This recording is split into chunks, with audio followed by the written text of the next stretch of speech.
काजल की आंख खुली हुई थी लेकिन उसकी हिम्मत नहीं हुई बाहर आने की, अविनाश का सामना करने की। उसके जाने के बाद वह बाहर निकली। उसको देख श्यामा बोली, क्या हुआ भाभी जी, आज बहुत देर तक सोती रही। काजल हाँ हूँ करके नहाने चली गई। रात को अविनाश देर से आया, खाना खा लिया कह करके अपने कमरे में चला गया। 2-3 दिन तक ऐसा ही चलता रहा और आगे भी पता नहीं कब तक चलता कि शाम को सोनिया आ गई। काजल किताब पढ़ रही थी। सोनिया उसके हाथ से किताब लेते हुए बोली, क्या यार तुम किताबों में मुंह गड़ाए हुई बैठी हो, इतने सुंदर शहर में रहती हो और बाहर निकलती ही नहीं। आज हमने अविनाश को रात खाने पर बुलाया पत्नी सहित, लेकिन उसने कहा तुम्हारी तबीयत ठीक नहीं है, तुम नहीं आ पाओगे। सुन करके काजल को आश्चर्य हुआ। अविनाश ने इस बारे में कुछ नहीं कहा था, लेकिन आजकल वह कहता ही कहाँ है कुछ। काजल बात बनाते हुए बोली, हाँ कल बहुत दर्द हो रहा था सिर में। सोनिया हंसते हुए बोली, ठीक है दवाई ले ली ना, अब तो ठीक हो गया होगा। चलो तैयार हो जाओ, हम अविनाश को सरप्राइज देंगे। उसकी बात सुनते ही काजल ने मना कर दिया। अविनाश उसे नहीं ले जाना चाहता होगा तभी बहाना बनाया। अगर वह चली गई तो उसका झूठ पकड़ा जाएगा। अविनाश को और गुस्सा आएगा। उसकी ना सुन करके सोनिया गंभीर स्वर में बोली, देख काजल, मुझे नहीं मालूम तुम दोनों के बीच क्या प्रॉब्लम है, लेकिन सब कुछ नॉर्मल नहीं है, यह साफ दिख रहा है। अविनाश सब जगह जाता है लेकिन तू कहीं नहीं जाती उसके साथ। अगर मुझे अपनी परेशानी बताएगी तो मैं तेरी मदद ही करूंगी। आखिर मुझे 2 साल का अनुभव है शादी का। काजल का मन बड़ा दुखी हुआ यह बात सुन करके। मतलब अविनाश के जान पहचान वालों के मन में उनके रिश्ते को लेकर के कानाफूसी हो रही है। अविनाश को इस कारण शर्मिंदगी उठानी पड़ रही है क्या? लेकिन सोनिया से इस बारे में बात करना पता नहीं ठीक है कि नहीं। उसने अविनाश के सब दोस्तों के बीच बात फैला दी तो अविनाश की बदनामी हो जाएगी। वह धीरे से बोली, नहीं हमारे बीच सब नॉर्मल है, वह थोड़ा एडजस्ट होने में टाइम लगता है, बस वही पति पत्नी के बीच की थोड़ी परेशानी है। सोनिया फिर जिद करते हुए बोली, चलो तुम कहती हो तो मैं मान लेती हूँ, अब बस तैयार हो जाओ, हम फिर चलते हैं। सोनिया ने जिद करके उसे वह ड्रेस पहनने को कहा जो दिलवा करके लाई थी। फिर उसकी तैयार होने में मदद की। आईने में देख करके काजल को लगा वह बहुत स्मार्ट लग रही है, आधुनिक पोशाक में बिल्कुल आधुनिक। मन में इच्छा हुई अविनाश को भी अच्छी लगे तो बात है। सोनिया के साथ उसके घर चली गई, लेकिन उसे घबराहट हो रही थी। अविनाश को उसे वहां देख करके क्या प्रतिक्रिया होगी। अनिल और अविनाश अभी आए नहीं थे। वह सोनिया की खाना बनाने में मदद करने लगी। सोनिया ने घर बहुत अच्छे से सजा रखा था। काजल को लगा उसने कुछ बदलाव नहीं किया, घर में जैसा मिला था वैसे ही रहने दिया। वह अपनी उदासीनता से बाहर निकलते हुए कुछ दिलचस्पी ले अपनी आसपास की दुनिया में। आसपास को अखरता तो होगा, अविनाश को अखरता तो होगा जब वह अपने दोस्तों के घर जाता होगा। उनकी हंसती बोलती चहकती पत्नी, सजा दजा घर, उसे इस शादी में क्या मिला, उसका खींचना लाजमी है। काजल को इतने ध्यान से घर की सजावट देखते हुए देख सोनिया बोली, मुझे घर सजाने और गार्डन का बहुत शौक है, एक से एक पौधे चुन करके लगाती हूँ, बहुत मेहनत से देखभाल करती हो। तुम चाहो तो कुछ गमले तुम्हारे लिए भी तैयार कर दूंगी, घर में हरियाली पॉजिटिव इफेक्ट लाती हैं। काजल ने हाँ में सिर हिला दिया, लेकिन उसके मन में यह प्रश्न उठ रहा था, सोनिया इतनी भली क्यों बन रही है? क्या वाकई उसकी मित्र बनना चाहिए या उसका भेद जानना चाहती है? उसे खामोश देख करके सोनिया ने उसका हाथ अपने हाथ में लेते हुए कहा, क्या बात है, इतनी चुप क्यों रहती हो? कम बोलने की आदत ही है या कुछ बोझ दिल पर ले करके घूम रही हो? काजल का मन तो कर रहा था अपनी सारी परेशानी सोनिया के आगे उड़ेल दे और हल्की हो जाए। बहुत अकेला महसूस करने लगी थी वह, लेकिन कैसे विश्वास करे उस पर। सोनिया ही बोली, मैं समझ सकती हूँ, तुम्हें लग रहा होगा कि मैं इतनी घुल मिल क्यों रही हूँ तुम्हारे साथ। अविनाश और अनिल एक ही स्कूल में पढ़े हैं, इसलिए बचपन के दोस्त हैं। मैं अनिल के पड़ोस में रहती थी और हमारी लव मैरिज है। अविनाश को भी मैं बहुत पहले से जानती हूँ, इसलिए हम तीनों के बीच बहुत अच्छी बॉन्डिंग है। मैं चाहती हूँ तुम भी हमारी मस्ती में शामिल हो जाओ, फिर देखो कितना मज़ा आता है। उसकी बात सुन करके काजल का दिल भर आया। वह भी ऐसे दोस्त चाहती थी जिनके बीच अपनी सारी समस्या या अतीत भूल जाए। उसे सोनिया अच्छी लगी, उससे सब कुछ कहने ही वाली थी कि बाहर गाड़ी की आवाज़ सुन करके चुप हो गई। अविनाश और अनिल प्रवेश कर रहे थे।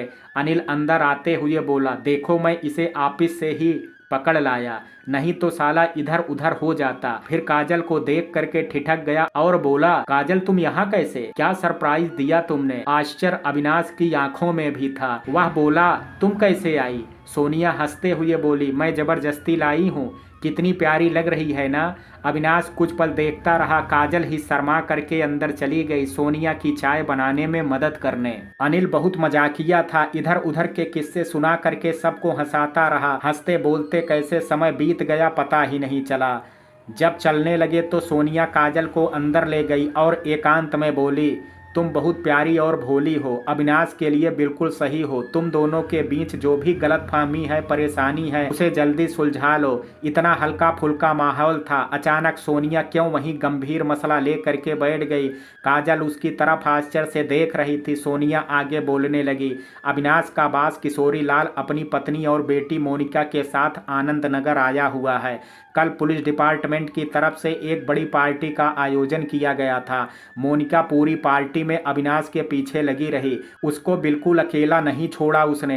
काजल का मन फिर उदास हो गया। अविनाश जैसे नौजवान इतने अच्छे पद पर आसीन है, लड़कियां तो उसके आगे पीछे घूमती होंगी। उसको चुप देख करके सोनिया बोली, सुनने में आया है कि किशोरी लाल बहुत पहले से अविनाश को अपनी बेटी के लिए पसंद कर चुका था। मुझे नहीं मालूम क्या हुआ और अविनाश ने तुमसे शादी कर ली। हमें भी नहीं बुलाया शादी में, लेकिन तुम्हें वार्न करना चाहती हूँ। काजल ने कांपती आवाज में पूछा, अविनाश जी पसंद करते हैं क्या मोनिका को? सोनिया कंधे झटकते हुए बोली, मुझे नहीं मालूम।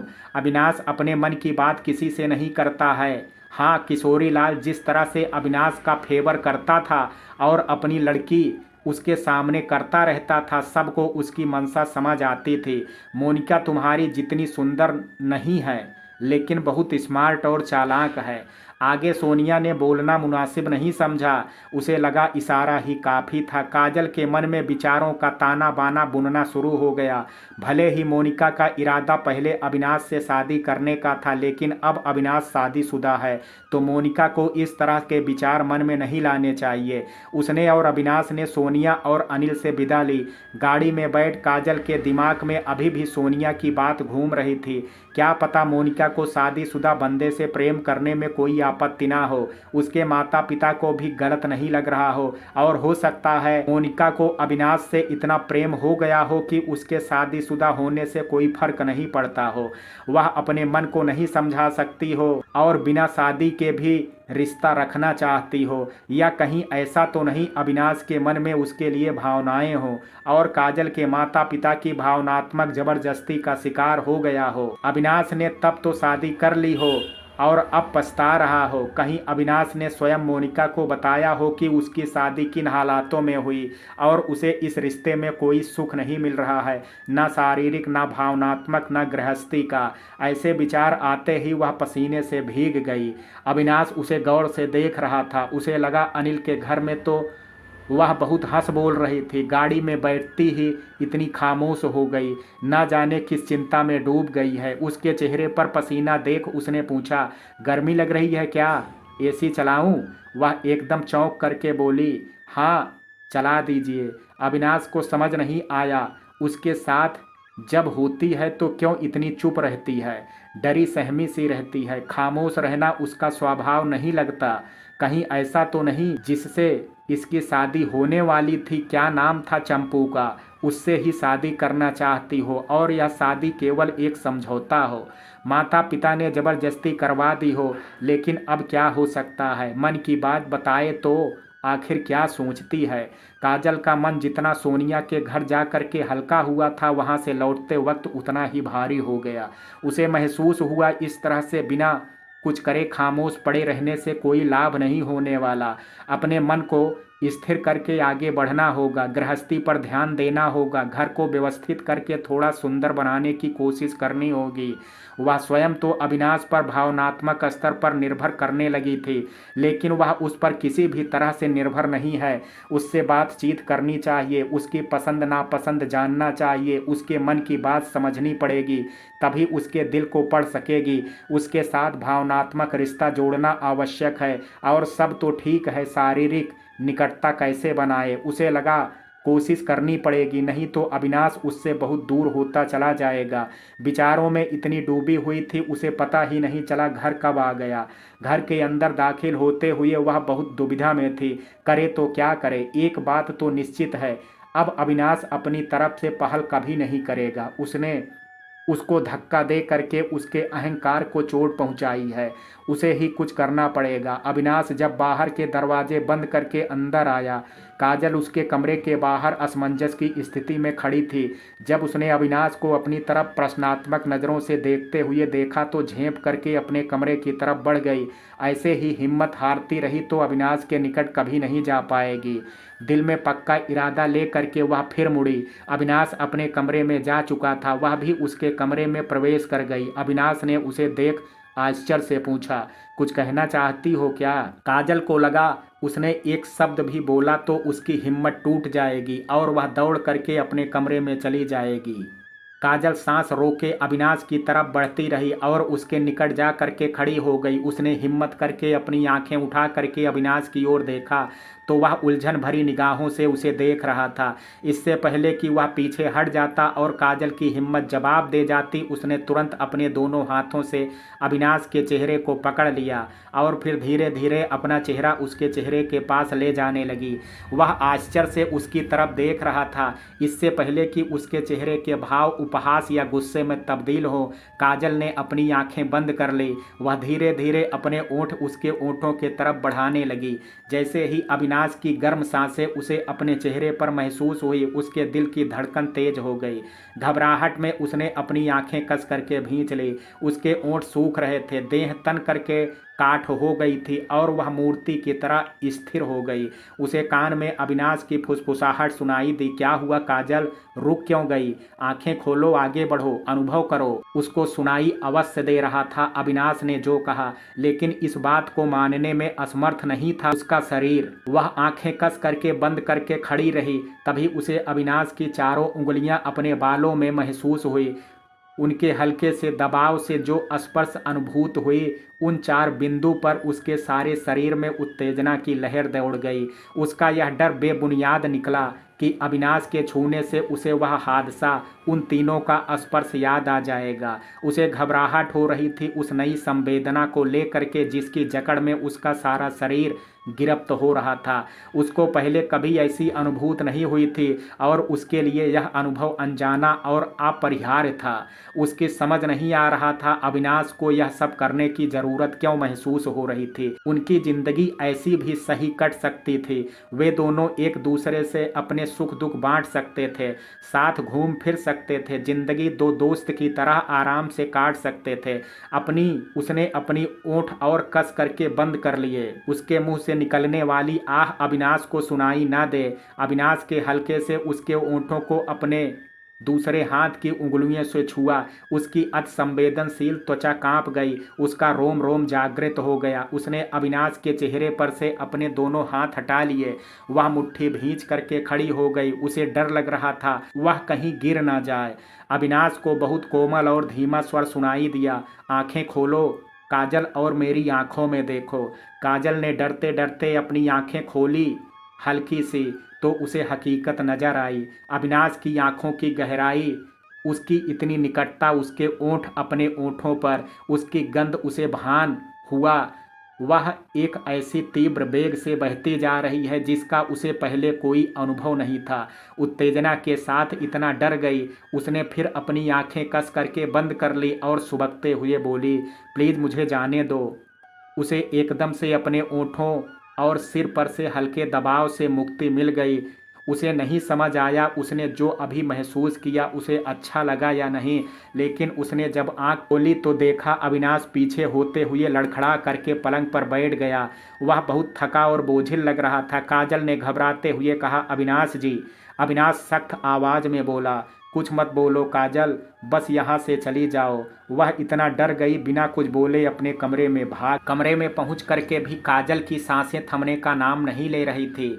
वह अत्यधिक व्याकुल स्थिति में थी, अपने ही मनोभाव को समझने में असमर्थ हो रही थी। उसे शंका थी वह जब भी किसी पुरुष के निकट आएगी तो वितृष्णा से भर जाएगी, अतीत उसे भयभीत करेगा, लेकिन ऐसा कुछ नहीं हुआ। उसे ये भयानक पल याद ही नहीं आए। वह इतने आवेश में आ गई थी लेकिन इस वेग की लहर को संभाल भी नहीं पाई थी। अपने आप पर उसका नियंत्रण नहीं रहा था। वह सब कुछ इतनी जल्दी घटित हुआ कि वह भौचक्की रह गई। उसे समझ नहीं आया वह अनुभव उसे सुखद लगा कि नहीं। इससे पहले उसे ऐसा कुछ महसूस नहीं हुआ था। वह इसके लिए तैयार नहीं थी, लेकिन अविनाश उसकी प्रतिक्रिया से क्षुब्ध हो गया था। वह समझ सकती थी उसकी अनुभवहीनता के लिए उसके पास धैर्य नहीं है। उसके सामने वह एक अपरिपक्व, कम उम्र और अनुभवहीन लड़की थी।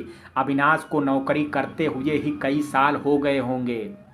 उसको कितना व्यवहारिक ज्ञान होगा, जबकि काजल की दुनिया तो बहुत सीमित थी। अविनाश को दुनियादारी की समझ रखने वाली उसकी तरह परिपक्व लड़की चाहिए होगी जो उसका हर कदम पर साथ दे सके, समाज में भी उसका रुतबा बढ़ाए। मोनिका ऐसी ही लड़की है, इतने बड़े अफसर की बेटी है, उच्च शिक्षा प्राप्त है, सामाजिक तौर तरीकों को समझने वाली है। उसका भला वह कैसे सामना कर सकती है। उसे शर्मिंदगी महसूस हो रही थी। अविनाश उसके बारे में क्या सोचता होगा, कितनी नासमझ और बेवकूफ़ लगी होगी। सुबह उसकी आंख खुली हुई थी लेकिन शर्म के मारे वह बाहर नहीं गई। श्यामा ने रात को आना बंद कर दिया था लेकिन सुबह जल्दी आ जाती थी। उसने ही अविनाश को चाय नाश्ता बना करके खिला दिया। काजल को जब गाड़ी के इंजन की आवाज़ सुनाई दी तो उसने खिड़की से बाहर झांका। पुलिस की वर्दी में अविनाश कितना ताकतवर, स्मार्ट और अच्छा लगता है। उसको देखते ही उसके पेट में मीठा गुदगुदाने वाला एहसास हुआ और एक लहर सारे शरीर में फैल गई। वह शर्मा करके मुस्कुरा पड़ी। यह उसे क्या हो रहा था, क्यों इतनी बेकरार हो रही थी। दौड़ करके अविनाश के पीछे जाना चाहती थी, उसको रोक करके उससे बातें करना चाहती थी, लेकिन इतनी लज्जा अनुभव हो रही थी उसके सामने एक बोल नहीं फूटने वाला। वह चेहरे पर मुस्कान लिए खोई सी अविनाश को जाता हुआ देख रही थी। तभी श्यामा ने कमरे में प्रवेश किया और काजल को इस हालत में देख करके बोली, क्या हुआ भाभी जी, कहाँ खोई हुई हो। वह भौचक्की से उसे देखते हुए बोली, कहाँ खोई हुई हूँ, बस बाहर देख रही थी कैसा मौसम है। श्यामा हंसते हुए बोली, रहने दो भाभी जी, हमें ना बताओ। ऐसे भैया को जाते हुए देख शर्मा रही हो, लगता है भैया ने रात भर सोने नहीं दिया है, तभी सुबह आंख भी नहीं खुली। काजल श्यामा की बात सुन करके लाल हो गई और झेंपते हुए बोली, क्या बेकार की बातें कर रही हो, जा जा करके काम निपटा। श्यामा हंसते हुए बाहर चली गई। उसे उन दोनों का रिश्ता अजीब लगता था। कौन मर्द शादी के बाद इतना सब्र रखता है, लेकिन पढ़े लिखों की दास्तान कुछ अलग ही होती है। सारा दिन काजल किसी न किसी काम में लगी रही, लेकिन दिमाग में रात वाला दृश्य घूमता रहा। बालों में अविनाश की उंगलियों का प्रभाव महसूस हो जाता और वह व्याकुल हो जाती। अपने ख्यालों में खोई शर्माती मुस्कुराती रही श्यामा उसे अजीबो नज़रों से देख करके हंस देती। शाम को उसे अविनाश का इंतजार हो रहा था। अधीर तो पहले भी हो जाती थी जब वह देर से आता था, लेकिन आज की बेताबी अलग थी। वह हर आहट पर चौंक जाती और बेचैन से कभी इधर बैठती कभी उधर। जब अविनाश नियत समय पर नहीं आया तो उसे अविनाश की प्रतिक्रिया याद आई। कैसे उसने थके हुए स्वर में कहा था, काजल जाओ यहाँ से। उसके सारे जोश पर पानी फिर गया। वह उसके लिए जैसा महसूस करती है आवश्यक नहीं वह भी उसके लिए वैसा ही महसूस करता हो। इन्हें विचारों में डूबते उतराती वह इंतजार करती रही और काफ़ी देर हो गई, वह आया नहीं। आखिर 10 बजे जब आया तो उसे इंतजार में बैठा देख बोला, सॉरी काजल, काम में इतना बिजी रहा, देर हो गई, फ़ोन भी नहीं कर पाया।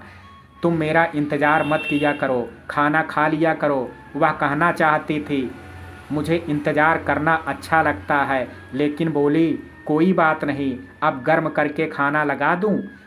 वैसे वह खाना खा चुका था, लेकिन जानता था काजल नहीं खाएगी। अगर उसने लगाने से मना कर दिया तो वह बोला, थोड़ा ही लगाना, इतनी देर हो गई है, मन नहीं कर रहा है खाने का। खाना खाते हुए काजल कनखियों से अविनाश की ओर देख रही थी। बहुत धीरे धीरे नाम को खा रहा था। काजल को भूख लगी थी, उसने ठीक से खाया, लेकिन अविनाश को देख करके लगा वह खाने का नाटक कर रहा था, खा कुछ नहीं रहा है। काजल को समझ आ गया अविनाश ने झूठ बोला, वह खाना खा करके आया है। थकान के कारण उसका खाना खाने का मन नहीं हो रहा है।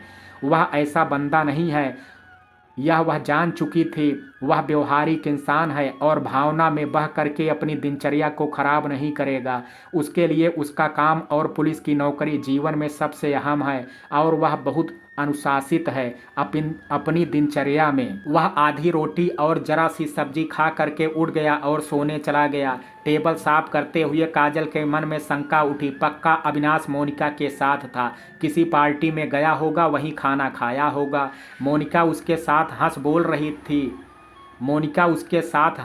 रही होगी, चिपक चिपक करके बातें कर रही होगी। वह उसकी तरह संकोची थोड़े ना होगी। कैसी दिखती होगी, सुनहरे बाल, गोरी चिट्टी, आधुनिक फर्राटेदार अंग्रेजी किस करने पर पसीना पसीना नहीं होती होगी ना। सोचती रह जाती। उसके दिमाग में यह दृश्य बार बार आ रहा था। मोनिका अविनाश की बाहों में बाहें डाल करके हंस रही है, मन को समझा रही थी। वह अविनाश की पत्नी है, असुरक्षित महसूस नहीं करना चाहती, लेकिन उसे लगा जिंदगी में पहली बार उसे ईर्ष्या हो रही थी, वह भी एक ऐसी स्त्री से जिसे उसने आज तक देखा तक नहीं था। अगले दिन जब काजल की आंख खुली तो देखा बहुत सुहाना मौसम हो रहा था। वह आकर के बगीचे में बैठ गई।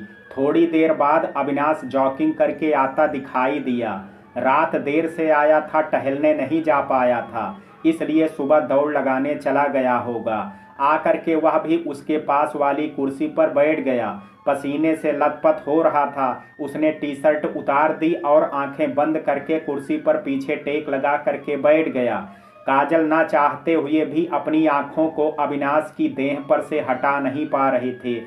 उसकी सुदृढ़ मांसपेशियां देख उसे आकुलता हो रही थी। उसका मन हुआ एक बार छू करके देखे, लेकिन विचार मात्र से ही संकोच में पड़ गई। अविनाश का सांस लेने के कारण छाती को धीरे धीरे उठना बैठना उसे रोमांचित कर रहा था। उसे नहीं पता चला कितनी देर से देख रही थी और कितनी देर देखती रहती। तभी अविनाश ने उसी तरह आलस में पड़े पड़े पूछा, उम्मीद है जो इतने ध्यान से देख रही हो अच्छा लग रहा होगा। काजल भौचक्का से अविनाश का चेहरा देखती रह गई। मतलब वह देख रहा था उसे देखते हुए। टमाटर की तरह लाल हो गई और उठ करके अंदर जाने लगी। तभी श्यामा दोनों के लिए जूस ले आई। श्यामा के आते ही अविनाश सीधे बैठते हुए बोला, तुम तो देखने में ही टमाटर की तरह लाल हो जाती हो, टच करने पर तो शायद जल करके काली पड़ जाओगी। और वह हंसने लगा। काजल उठ करके जाने लगी तो अविनाश बोला, भाग रही हो काजल, कब तक भागती रहोगी अपनी फीलिंग से। काजल फिर बैठते हुए बोली, मैं भाग नहीं रही हूँ, अंदर काम पड़े हैं, करने जा रही हूँ। अविनाश उसकी ओर झुकते हुए उसकी आंखों में आंखें डाल करके बोला, शांत और खामोश रहने वाली काजल के दिल में कितनी हलचल मची है तुम्हारी आंखें बता देती हैं। तुमने अपने आगे बोर्ड लगा रखा है, मुझे मत छुओ, लेकिन तुम्हारा मन मुझे टच करने का कर रहा है। काजल एक्सेप्ट इट। काजल ने तुरंत अपना चेहरा दूसरी तरफ कर लिया। अविनाश की आवाज गंभीर थी, लेकिन उसके आंखों की चमक बता रही थी वह उसका उपहास उड़ा रहा था। उसकी बात सुन करके काजल उसके सामने से हट जाना चाहती थी, लेकिन अविनाश ने जैसे चुप ना होने की कसम खा ली थी। उसे काजल की मना स्थिति से कोई लेना देना नहीं था। वह आगे बोला, आखिर तुम डर किस बात से रही हो काजल? काजल ने एक सरसरी नजर अविनाश पर डाली। वह उसके उत्तर की प्रतीक्षा कर रहा था। वह कहना तो चाहती थी, डर लग रहा है अपने अंदर उठने वाली भावेश की आंधी से। भावनाओं का जो तूफान उठ रहा है उसे कैसे नियंत्रण करें समझ नहीं आ रहा है, लेकिन बिना बोले वह चली गई। इससे पहले अविनाश देख ले वह कैसे कांप रही है। उसकी बहुत तेज निगाहें हैं, बहुत जल्दी वह दूसरे के मने भावों को पढ़ लेता है। कमरे में पहुंच करके काजल सोच में पड़ गई। अविनाश ने अभी तक उससे इस तरह से बात नहीं की थी, ना ही इस तरह की बातें। आज अचानक उसे काजल को छूने की, पति पत्नी के रिश्ते को आगे बढ़ाने की आधीरता क्यों हो रही है। पहले वह अपने संयम से रहता था, बल्कि ध्यान रखता था गलती से भी काजल को छुए ना, लेकिन अब उसे ताने मार करके, ऐसी बातें करके परेशान कर रहा है। उसकी समझ नहीं आ रहा था क्या बदल गया। कुछ तो वह स्वयं भी बदल गई है। पहले भी उसने अविनाश को कई बार बिना शर्ट के देखा था, ऐसी इच्छा कभी नहीं हुई थी उसकी मसल्स को छू करके देखे। सोच करके ही उसके पेट में अकड़न सी महसूस हुई और शरीर में गर्माहट।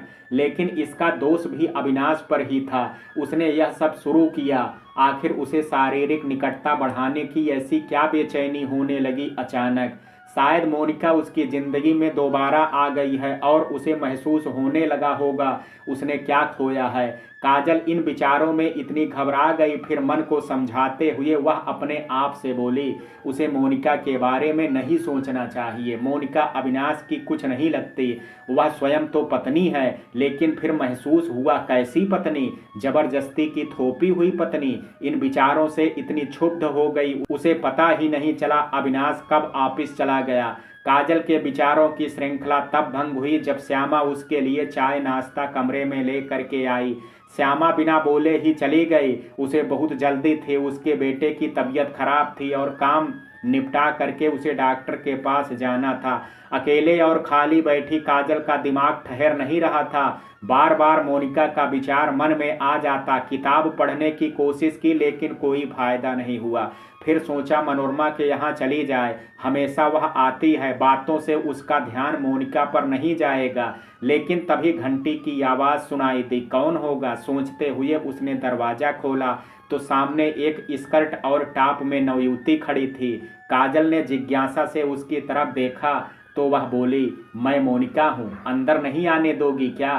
काजल आश्चर्य से उसे देखते हुए एक तरफ हो गई। वह लहराते हुए अंदर आई और सोफे पर बैठ गई। फिर इतराते हुए बोली, पता नहीं अविनाश ने मेरे बारे में कुछ बताया कि नहीं। उसकी बेस्ट फ्रेंड हूँ और तुम शायद उसकी पत्नी हो। काजल भौचक्की से उसे देखे जा रही थी।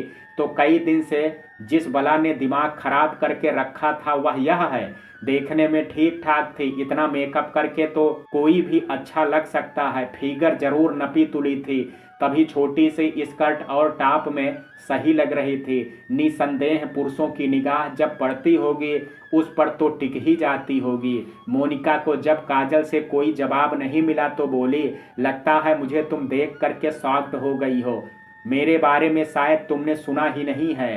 काजल ने हाँ में सिर हिलाते हुए कहा, हाँ मैं नहीं जानती आपके बारे में कुछ भी। मोनिका हंसते हुए बोली, अच्छा अविनाश ने बताया नहीं तुम्हें, इतने दिन से आई हुई हूँ। काजल ने इनकार कर दिया तो मोनिका मुंह बनाते हुए बोली, सोचा होगा तुम एक टिपिकल वाइफ की तरह रिएक्ट करोगी, क्या बताना। तुम जैसे छोटे शहर की गंवार लड़कियों के साथ यही रोना है। लड़के लड़कियों के बीच पति पत्नी के अलावा किसी और रिश्ते को समझ ही नहीं सकती हैं। काजल ने उसे घूरते हुए देखते हुए कहा, क्यों नहीं समझ सकती, दोस्ती का रिश्ता तो किसी के बीच भी हो सकता है, इतनी समझ तो सब में होती है। मोनिका हंसते हुए, अच्छी बात है, समझ सकती हो तो। वैसे हमारे बीच दोस्ती से अधिक फीलिंग है। काजल ने चौंक करके उसे देखा तो समझ गई हथौड़े ने सही जगह पर चोट मारी है। मोनिका ने उदासी का नाटक करते हुए कहा, हमारी मंगनी होने वाली थी। मैं 2 महीने के लिए विदेश अपनी मौसी के पास रह गई थी। इस बीच सब कुछ खत्म हो गया। काजल को यह सुन करके अच्छा नहीं लगा।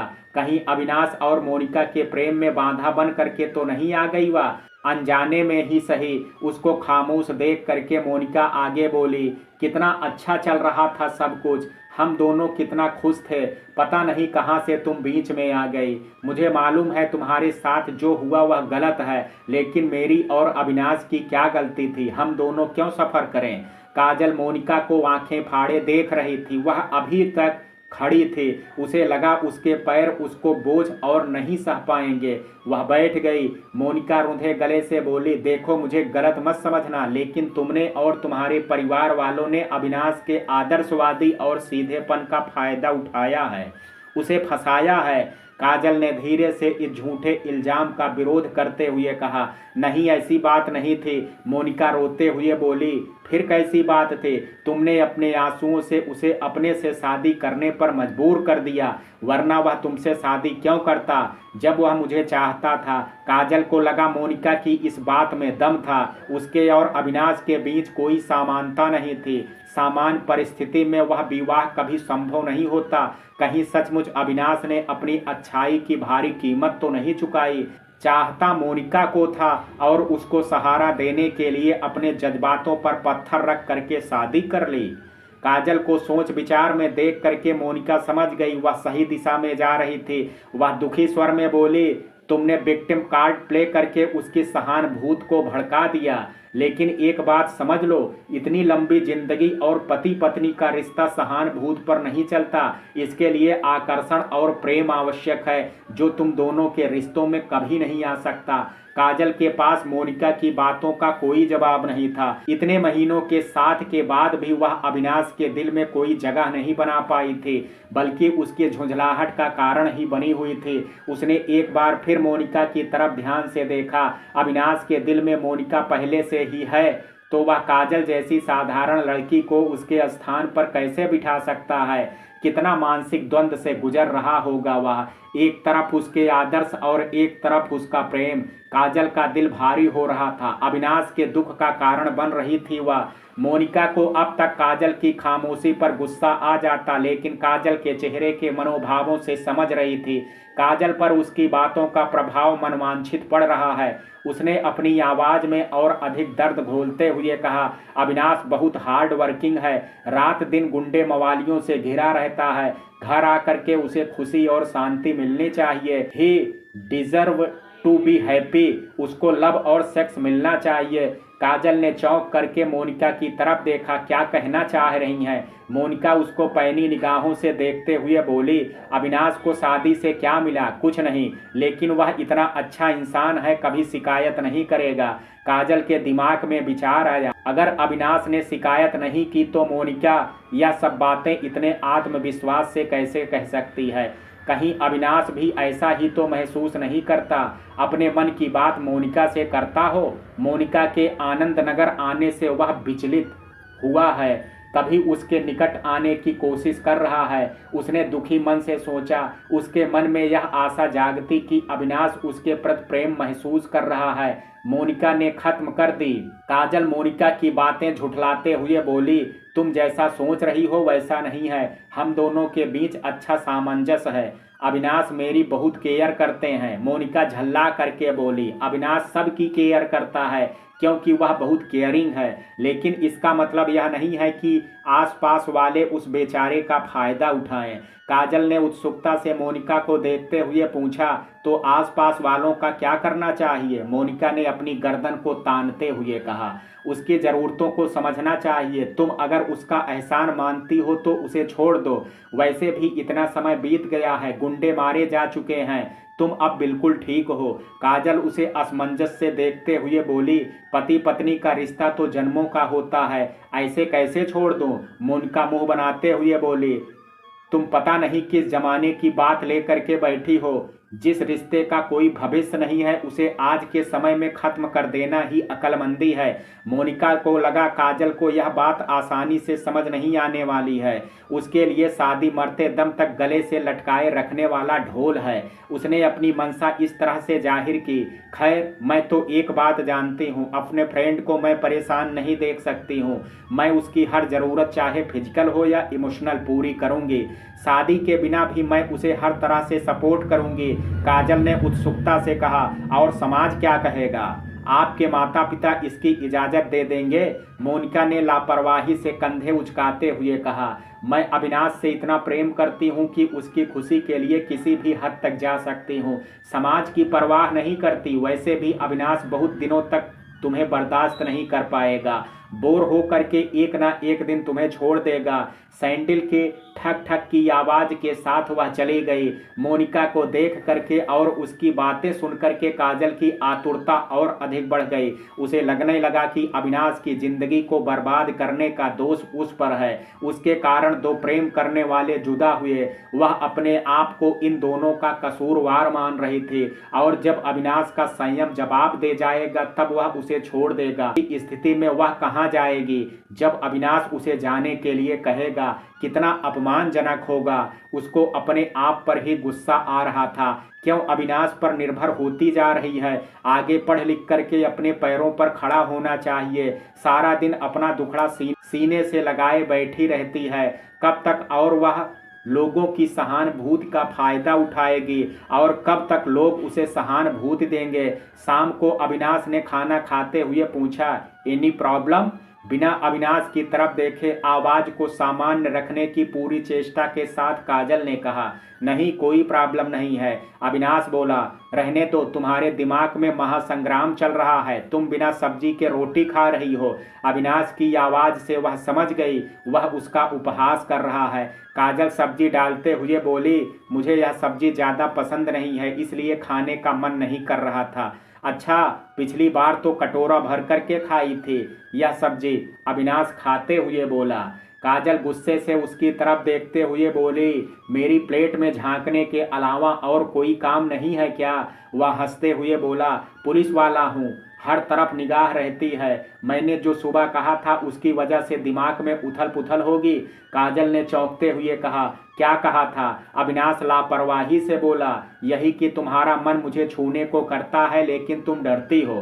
काजल झेंपते हुए बोली, क्या बकवास है? वह आराम से खाते हुए बोला, बिल्कुल सही बात है और तुम जब चाहो मुझे टच कर सकती हो। तुम्हारी तरह मुझे कोई प्रॉब्लम नहीं है। काजल के लिए खाना निगलना मुश्किल हो रहा था। कुछ क्षण बाद वह बोली, इस तरह की बातों के अलावा हम और कोई बात नहीं कर सकते क्या? वह उसको ध्यान से देखते हुए बोला, क्यों नहीं कर सकते हैं? हमेशा इधर उधर की बातें ही करते आ रहे हैं अब तक, लेकिन पति पत्नी के बीच सब तरह की बातें होनी चाहिए। काजल धीरे से बोली, हाँ लेकिन हमारी नॉर्मल शादी नहीं है। वह गंभीरता से बोला, यह तो हमारे ऊपर है, हम उसे नॉर्मल बनाएं। रिश्ते को आगे नहीं बढ़ाएंगे तो ठहरे हुए पानी की तरह बदबूदार हो जाएंगे। काजल की समझ नहीं आ रहा था इस बात का क्या जवाब दे। मोनिका के हिसाब से अविनाश उसकी तरफ आकर्षण महसूस नहीं कर सकता, लेकिन अविनाश उसके साथ संबंध आगे और गहरे करना चाहता है। कहीं इसलिए तो ऐसा नहीं कह रहा है कि वह डर करके पीछे हट जाए और अविनाश को बहाना मिल जाएगा उससे पीछा छुड़ाने का। यह सोच करके उसका मन आहत हुआ। अविनाश को बहाना ढूंढने की क्या आवश्यकता है उससे पीछा छुड़ाने के लिए? उसके इशारे की देर है। अविनाश जैसा चाहेगा वह वैसा करेगी। फिर विचार आया, अगर ऐसा है तो वह जो चाहता है क्यों नहीं कर रही है? वह निकटता चाह रहा है और वह घबरा करके आगे बढ़ नहीं रही है। उसकी खुशी के लिए अपने डर को एक तरफ रखना होगा। उसको इतनी देर खामोश देख करके अविनाश बोला, क्या हुआ, चुप क्यों हो गई? फिर दिमाग में नफा नुकसान का हिसाब चलने लगा क्या? यार इतना कैसे सोच लेती हो? पता नहीं सारा दिन क्या सोचती रहती हो। काजल झुंझलाहट में बोली, सोचने को क्या है, चुपचाप खाना भी नहीं खा सकते क्या? और उसका खाना हो चुका था, वह उठ गई। अगले दिन छुट्टी थी। 12 बजे के करीब अनिल और सोनिया आ गए। काजल उन दोनों के साथ सहज महसूस करती थी, इसलिए बहुत खुश हुई। खाने के बाद फूलों की प्रदर्शनी देखने का कार्यक्रम बनाया गया। सोनिया ने काजल के पीछे पड़ अपने द्वारा दिलाई गई दूसरी ड्रेस पहनाई। आधुनिक स्टाइल के इस लिबास में काजल को लगा वह बहुत अच्छी लग रही है। उसकी निगाहें अविनाश को ढूंढ रही थी। उसकी आंखों में तारीफ देखने के लिए उसका मन बेताब हो रहा था। अविनाश को किसी जरूरी काम से जाना पड़ा। वह यह कह करके निकल गया कि वह प्रदर्शनी हाल में पहुंच जाएगा। प्रदर्शनी में घूमते हुए 10 मिनट हो गए थे उन तीनों को। एक से एक फूलों की छटा अनुपम थे, लेकिन काजल की निगाहें अविनाश को ढूंढ रही थी। जब अविनाश दिखा तो मन खुशी होने के स्थान पर और व्याकुल हो गया। उसके पास मोनिका खड़ी थी। सोनिया और अनिल का ध्यान भी अविनाश पर गया। तीनों उसकी तरफ बढ़ गए। घूमने आने का काजल का सारा उत्साह ठंडा पड़ गया। उसका दिल बैठा जा रहा था। मोनिका ने अविनाश की बाह को उंगली से पकड़ रखा था और हंसते हुए बातें कर रहे थे। उन दोनों को एक साथ इतने पास देख काजल को लगा वह चक्कर खा करके गिर जाएगी। उसके हृदय में ऐंठन महसूस हुई तो सारे शरीर में फैलती जा रही थी। काजल ने अपने आप को संयत रखने के लिए अपनी मुट्ठी भींच ली और उसके नाखून उसकी हथेली में गड़ रहे थे। वे तीनों पीछे खड़े हैं। इस बात से बेखबर मोनिका ने अविनाश के कान के पास कुछ कहा और अविनाश जोर से हंसने लगा। इस दृश्य को देख करके काजल को लगा उसके पैरों ने जवाब दे दिया है और वह बस गिरने ही वाली है। तभी सोनिया ने उसका हाथ पकड़ लिया। उसके चेहरे का उड़ा रंग देख वह समझ गई कि काजल विचलित हो रही है। तभी अविनाश मुड़ा। उन तीनों को देख आश्चर्य से बोला, अरे आ गए तुम लोग, इनसे मिलो। यह है किशोरी लाल सर की बेटी डॉक्टर मोनिका। इन्होंने भी पार्टिसिपेट किया है। मोनिका से विदा लेकर के वह तीनों के साथ घूमने लगा। काजल के मन में उठ रहे सवाल को सोनिया ने पूछ लिया, जल्दी क्या मोनिका की वजह से आए थे? अविनाश लापरवाही से बोला, नहीं, उसकी वजह से क्यों आऊँगा, वह तो एंट्री पर कुछ झगड़े वाली नौबत आ गई थी इसलिए फोन आया था। वह सुलटा करके अंदर का इंतजाम देखने आया तो मोनिका ने अपना फ्लावर अरेंजमेंट देखने के लिए बुला लिया। अविनाश ने अपनी बात साफ रख दी थी, लेकिन काजल का मना स्थिति ठीक नहीं हो सकी। उसका मन नहीं लग रहा था और जल्दी ही सोनिया का ध्यान इस बात पर चला गया। वो बोली, क्या हुआ काजल, तबीयत तो ठीक है ना, परेशान लग रही हो? काजल स्वयं ही नहीं समझ पा रही थी अचानक उसे क्या हो गया। सोनिया की बात पकड़ करके वह तुरंत बोली, हाँ पता नहीं क्या हो गया, कुछ तबीयत ठीक नहीं लग रही है। अब उन दोनों को भी ध्यान काजल की तरफ गया। अनिल बोला, अगर तबीयत ठीक नहीं थी तो पहले बोलना था ना काजल, हम फिर किसी दिन आ जाते। अविनाश बोला, घर पर तो ठीक थी, अचानक क्या हो गया? सोनिया अविनाश के कंधे पर हाथ मारते हुए बोली, तबीयत अचानक ही खराब होती है, खाने में कोई चीज़ खाली होगी जो सूट नहीं करी होगी।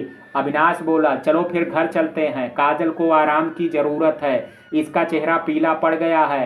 काजल धीरे से बोली, मेरे कारण अपना प्रोग्राम मत खराब करो। काजल ने एक दो बार और कहा लेकिन तीनों नहीं माने। चारों मुड़ करके वापस दरवाजे की तरफ जाने लगे तो मोनिका से टकरा गए। वह उन चारों को बाहर की तरफ जाते देख बोली, क्या हुआ, वापस क्यों जा रहे हो? सोनिया बोली, काजल की तबीयत ठीक नहीं लग रही है इसलिए घर वापस जा रहे हैं। मोनिका आश्चर्य से बोली, अरे इतना अच्छा शो छोड़ करके क्यों जा रहे हो? आज आखिरी दिन है, ऐसा करो काजल को गाड़ी में बैठा करके घर भेज दो, आप लोग शो देखो। थोड़ी देर में फ्लावर अरेंजमेंट के विनर का भी अनाउंसमेंट होगा।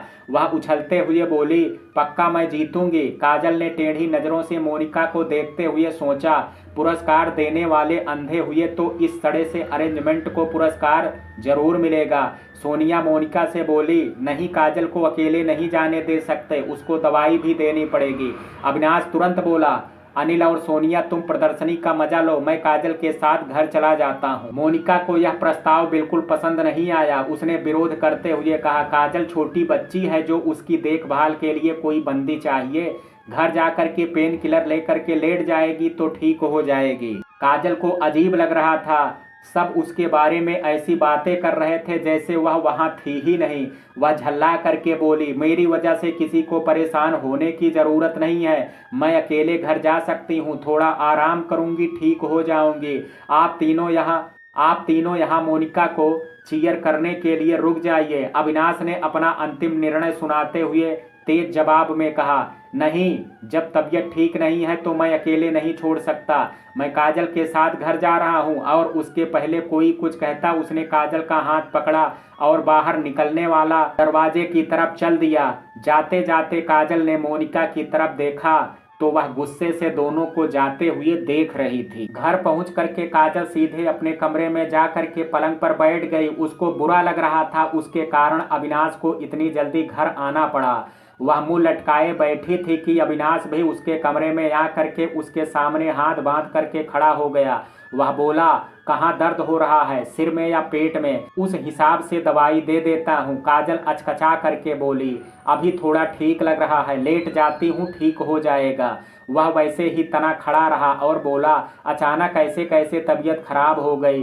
काजल को उसके इस तरह थानेदार की तरह खड़े होकर के सवाल जवाब करने पर गुस्सा आने लगा। वह झुंझला करके बोली, तबीयत से ही पूछ लेती हूँ, ऐसे कैसे बिना पहले से बताए खराब हो गई? आपको आने की जरूरत नहीं थी, मैं अकेले ही मैनेज कर लेती। अविनाश की मुद्रा में कोई अंतर नहीं आया। वह वैसे ही डटा खड़ा रहा और बोला, तुम्हारी तबीयत ठीक नहीं थी, तुम वहां गई क्यों फिर? काजल की त्योरी चढ़ गई। क्या जरा सी तबीयत बिगड़ी? अविनाश उसके सिर पर चढ़ा जा रहा है। वह उसे घूरते हुए बोली, जब जा रहे थे तब सही लग रहा था, भीड़ में सफोकेशन के कारण ऐसा हुआ होगा। अपनी जगह से इंच भर नहीं हिला अविनाश और वैसे ही खड़ा सवाल दागता रहा। ऐसी भीड़ नहीं थी हाल में, या किसी को देख करके सफोकेशन महसूस हुआ? उसके इस प्रश्न पर काजल की आंखें चौड़ी हो गई। उसने चौंक करके अविनाश की तरफ देखा। वह उसे घूर रहा था, उसका चेहरा पढ़ने की कोशिश कर रहा था। काजल नजरें चुराती हुई बोली, किसको देख करके होगा भला? मैं वहां जानती किसको थी? अविनाश सोचते हुए बोला, वही मैं सोच रहा हूँ। यह तो साफ दिख रहा था, तुम्हें मोनिका से मिल करके अच्छा नहीं लग रहा था, लेकिन वह तो बिल्कुल अजनबी है तुम्हारे लिए। काजल एकदम से बोली, वही तो, मैं उसे जानती भी नहीं हूँ, मुझे उससे मिल करके भला क्यों फर्क पड़ेगा? अविनाश काजल के करीब आकर के झुका और उसके चेहरे के बराबर अपने चेहरे को ला करके उससे बोला, शायद तुम्हें उसके मेरे इतने करीब आ करके हंस हंस करके बात करना अच्छा नहीं लग रहा है। भले ही पत्नी जैसे बिहेव नहीं करती, लेकिन टिपिकल वाइफ वाला रिएक्शन तो दे ही सकती हो। अविनाश उसकी आंखों में न जाने और क्या पढ़ ले। काजल ने तुरंत अपना चेहरा दूसरी तरफ करते हुए कहा, ऐसा कुछ नहीं है, मुझे हाल में जा करके चक्कर आए, इतने अधिक फूलों की खुशबू मुझसे बर्दाश्त नहीं हुई शायद। अविनाश का प्रश्न उत्तर काल समाप्त नहीं हुआ था। वह फिर बोला, तुम्हें फूलों की खुशबू से एलर्जी है क्या? पहले भी ऐसा होता था क्या? अगर हाँ तो तुम्हें वहां जाना ही नहीं चाहिए था, और अगर नहीं तो? काजल झुंझला गई। अविनाश तो हाथ धो करके पीछे पड़ गया। ऊंचे स्वर में बोली, ठीक है, मेरी मोनिका के कारण तबीयत खराब हुई, लेकिन आप साबित क्या करना चाहते हैं? अपनी जीत पर मुस्कुराते हुए अविनाश बोला, यही कि मुझे जलने की बू आ रही थी, लेकिन तुम इस बात को मानने को तैयार नहीं होती। काजल को गुस्सा आ रहा था उसके मुस्कुराने पर। झटके से खड़ी हो गई और कमर पर हाथ रखते हुए बोली, मैं कोई जल नहीं रही थी, वह लड़की इतने करीब आकर के हंस हंस करके बातें कर रही थी, कितना बुरा लग रहा था। शर्म नहीं आ रही थी? एक शादीशुदा आदमी से इतना चिपक रही थी। अविनाश फिर सीधा तन करके खड़ा हो गया और बोला, ठीक है, तुम मेरे करीब आना नहीं चाहती और कोई आ रही है तो तुम्हें क्या फर्क पड़ रहा है? अविनाश ने जैसे ही उसकी दुखती रंग पर हाथ रख दिया हो, उसने अपने हाथ कमर पर से हटा करके नीचे कर लिए। फिर दूसरी तरफ मुंह करते हुए धीरे से बोली, मैं जानती हूँ आप उससे शादी करने वाले थे, उसको चाहते थे, लेकिन मेरे कारण सब गड़बड़ हो गया। अब चौंकने की बारी अविनाश की थी। वह काजल के पास गया और उसका चेहरा अपनी ओर मोड़ते हुए बोला, यह क्या बकवास कर रही हो, और किसने कही तुमसे यह बात? काजल इस बारे में बात नहीं करना चाहती थी। वह नहीं जानना चाहती थी कि अविनाश की प्रेम कहानी, कितना प्रेम करता था मोनिका से। उसे अफसोस होने लगा, उसने क्यों इस बात का जिक्र किया। अब पूरी बात जाने बिना अविनाश पीछा छोड़ेगा नहीं।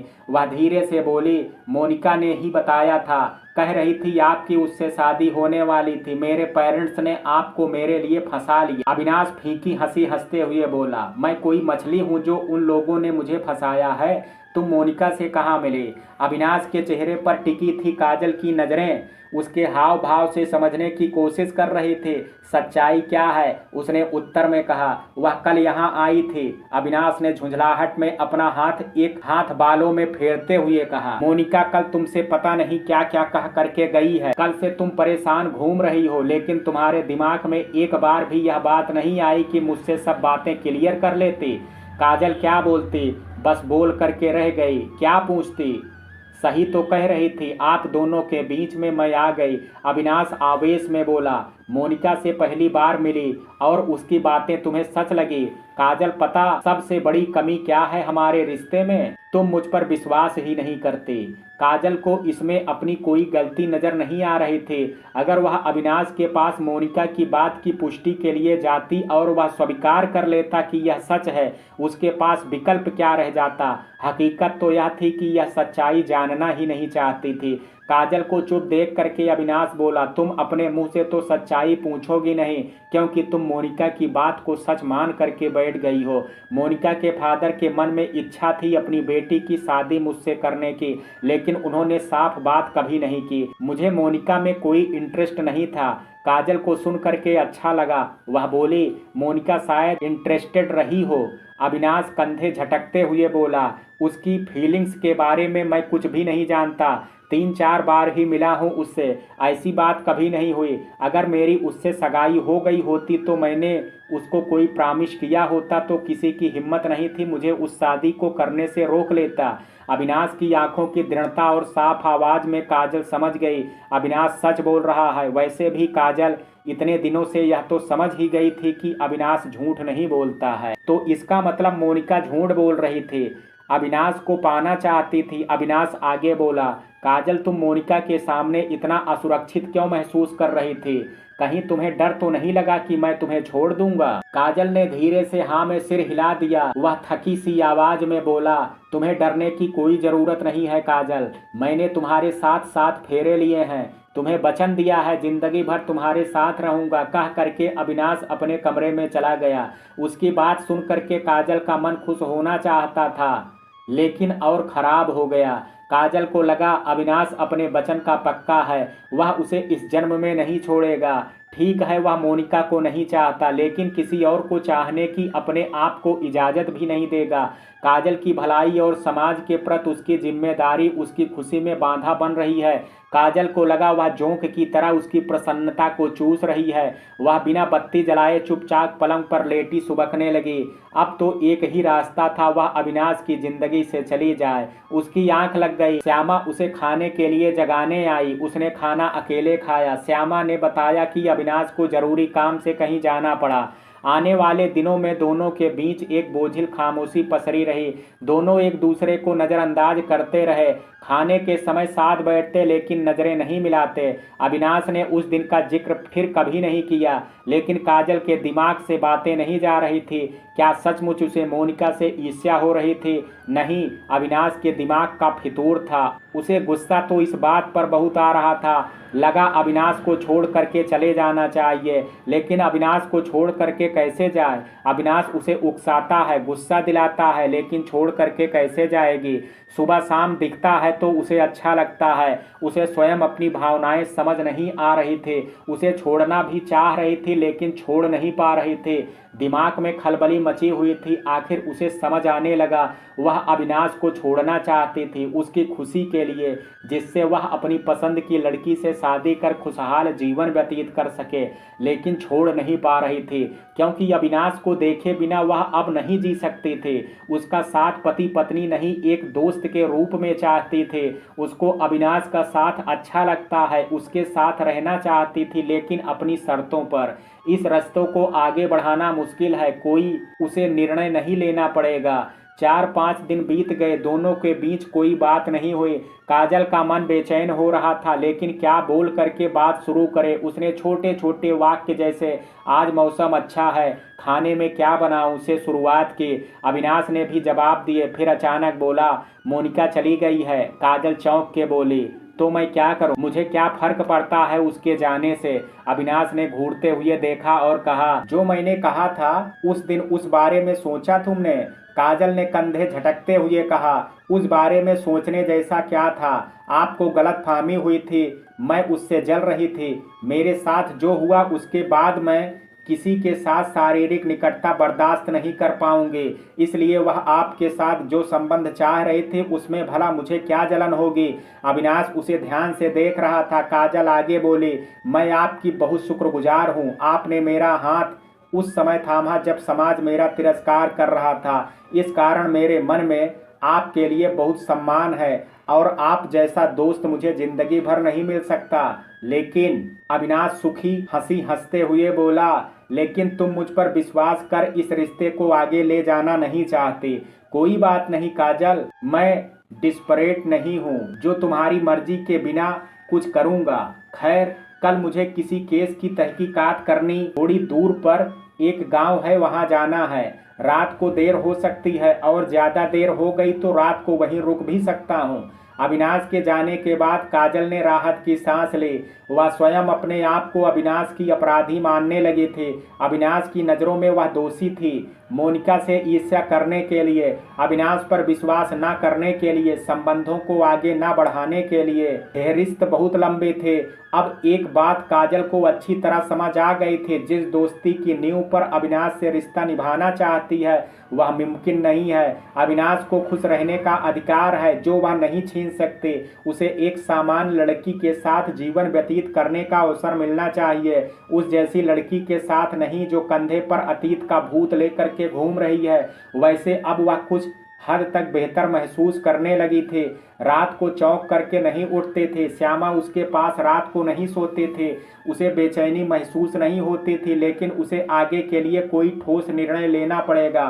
शाम हो चली थी, उसे बोरियत हो रही थी। उसने सोचा उसे बाजार जाना चाहिए, अकेले कुछ खरीदारी करनी चाहिए। तभी सोनिया आ गई। आते ही बोली, क्या हुआ, उदास क्यों बैठी हो? काजल उसे देख करके प्रसन्नता से बोली, खाली बैठी बोर हो रही थी, लेकिन अब आपको देख करके उदासी छो मंतर हो गई। सोनिया हंसते हुए बोली, यह तो बहुत अच्छी बात है, चल क्लब चल, वहाँ म्यूजिकल नाइट है, कई फेमस सिंगर आ रहे हैं, बड़ा मजा आएगा। संगीत का काजल का शौक था, तुरंत तैयार हो गई जाने के लिए। वैसे भी उसे लगा अब हर बात के लिए अविनाश पर निर्भर रहने की आवश्यकता नहीं है। उसे अपना दायरा बढ़ाना होगा, जान पहचान बनानी होगी। मधुर संगीत में समय का आभास ही नहीं हुआ। काजल के दिल को बहुत सुकून मिला। वैसे भी पार्टी में सबसे मिल चुके थे, अधिकतर लोगों को जानते थे। उसे सबके साथ सहज लग रहा था। कार्यक्रम खत्म हुआ तो सब डिनर करने लगे। हाथ में प्लेट लिए झुंड में खड़े सब बातें कर रहे थे और खाते जा रहे थे। काजल, अनिल और सोनिया के साथ खड़े थे। 3-4 लोग और थे, उन्हीं में विवेक भी था। एक के बाद एक चुटकुल्ले सुना, सबको हंसा रहा था। देखने में स्मार्ट हंसमुख स्वभाव का विवेक काजल को सहृदय लगा। डिनर होते होते 11 बज गए। सब निकलने लगे तो सोनिया काजल से बोली, बहुत मजेदार रहा कार्यक्रम, समय का पता ही नहीं चला, बहुत देर हो गई है। काजल मुस्कुराते हुए बोली, हाँ लेकिन बहुत मजा आया, अच्छा हुआ आप मुझे ले आई, नहीं तो मैं घर पर बोर हो जाती। सोनिया बोली, देर हो रही है, मेरी सास आई हुई है, घर में अकेली है, हमें 10 बजे तक निकल जाना चाहिए था, उन्हें अकेले घबराहट होने लगती है। काजल बोली, चलो फिर जल्दी चलते हैं। सोनिया अफसोस जताते हुए बोली, काजल हम तुम्हें छोड़ने जाएंगे तो हमारा आधा घंटा और लग जाएगा। विवेक उसी तरफ रहता है, वह तुम्हें छोड़ देगा अगर तुम माइंड ना करो तो। काजल माइंड तो करती, क्योंकि एक अजनबी के साथ जाते हुए उसे संकोच होता, लेकिन सोनिया की मजबूरी समझते हुए वह मान गई। इतनी रात को टैक्सी भी नहीं मिलती। रास्ते भर विवेक बोलता रहा, काजल जवाब देती रही। कब घर आया बातों बातों में उसे पता ही नहीं चला। गाड़ी रुकी, काजल नीचे उतरी तो विवेक उसके सामने दूसरी तरफ से आकर के खड़ा हो गया। काजल को ध्यान से देखते हुए विवेक बोला, मैम आप आकर्षण और मासूमियत का अद्भुत संगम हो, पता नहीं सर आपको छोड़ करके काम पर कैसे जाते हैं। काजल को उससे इस तरह की बातों की उम्मीद नहीं थी। वह झेप गई और उसका चेहरा लाल हो गया। विवेक हंसते हुए बोला, वैसे सर चालाक हैं, आपको क्लब नहीं लाते हैं, सबसे छुपा करके रखते हैं। और उसने अपना एक हाथ आगे बढ़ाया काजल के चेहरे पर गिरती लटों को पीछे करने के लिए। काजल अचकचा करके पीछे हुई तो उसका संतुलन बिगड़ गया। विवेक ने उसे थामने के लिए उसकी दोनों बाहें पकड़ ली और तब तक पकड़े रहा जब तक वह स्थिर नहीं हो गई। काजल को उसकी मंशा समझ नहीं आई। हो सकता है वह हल्के फुल्के मजाक में यह सब कह रहा हो। उसने अपने आप को ही लानत दी। सबको शक की नज़र से देखने की आदत सी हो गई है। विवेक पुलिस महकमे में नहीं था, लेकिन पद में अविनाश का जूनियर था। काजल शुभ रात्रि कह करके तुरंत घर की ओर भागी। धन्यवाद बोलने के लिए नहीं रुकी, लेकिन काजल दरवाजे पर ठिठक गई। खिड़की पर अविनाश खड़ा था, उसकी आंखें आग उगल रही थी। काजल को समझ नहीं आया अब क्या हो गया। वह चाबी से दरवाजा खोल अंदर गई तो सामने अविनाश हाथ बांधे उसे घूर रहा था। उसने कड़क आवाज में पूछा, कहाँ गई थी? तो काजल ने कहा, सोनिया के साथ अप्सर्स क्लब गई थी। अविनाश की आवाज में कोई नरमी नहीं थी, लेकिन लौटी तो विवेक के साथ हो। काजल को अविनाश को उसे बार बार इस तरह कटघरे में खड़ा करना अच्छा नहीं लगता। फिर भी धैर्य के साथ बोली, हाँ सोनिया को घर जल्दी जाना था, इसलिए मुझे विवेक के साथ भेज दिया। पता नहीं क्यों अविनाश इतना अकड़ रहा था। गुस्से से बोला, किसी को बता करके नहीं जाना चाहिए था। कहाँ जा रही हो? कहीं आती जाती नहीं हो? एकदम से नहीं दिखी तो कितनी टेंशन हो गई।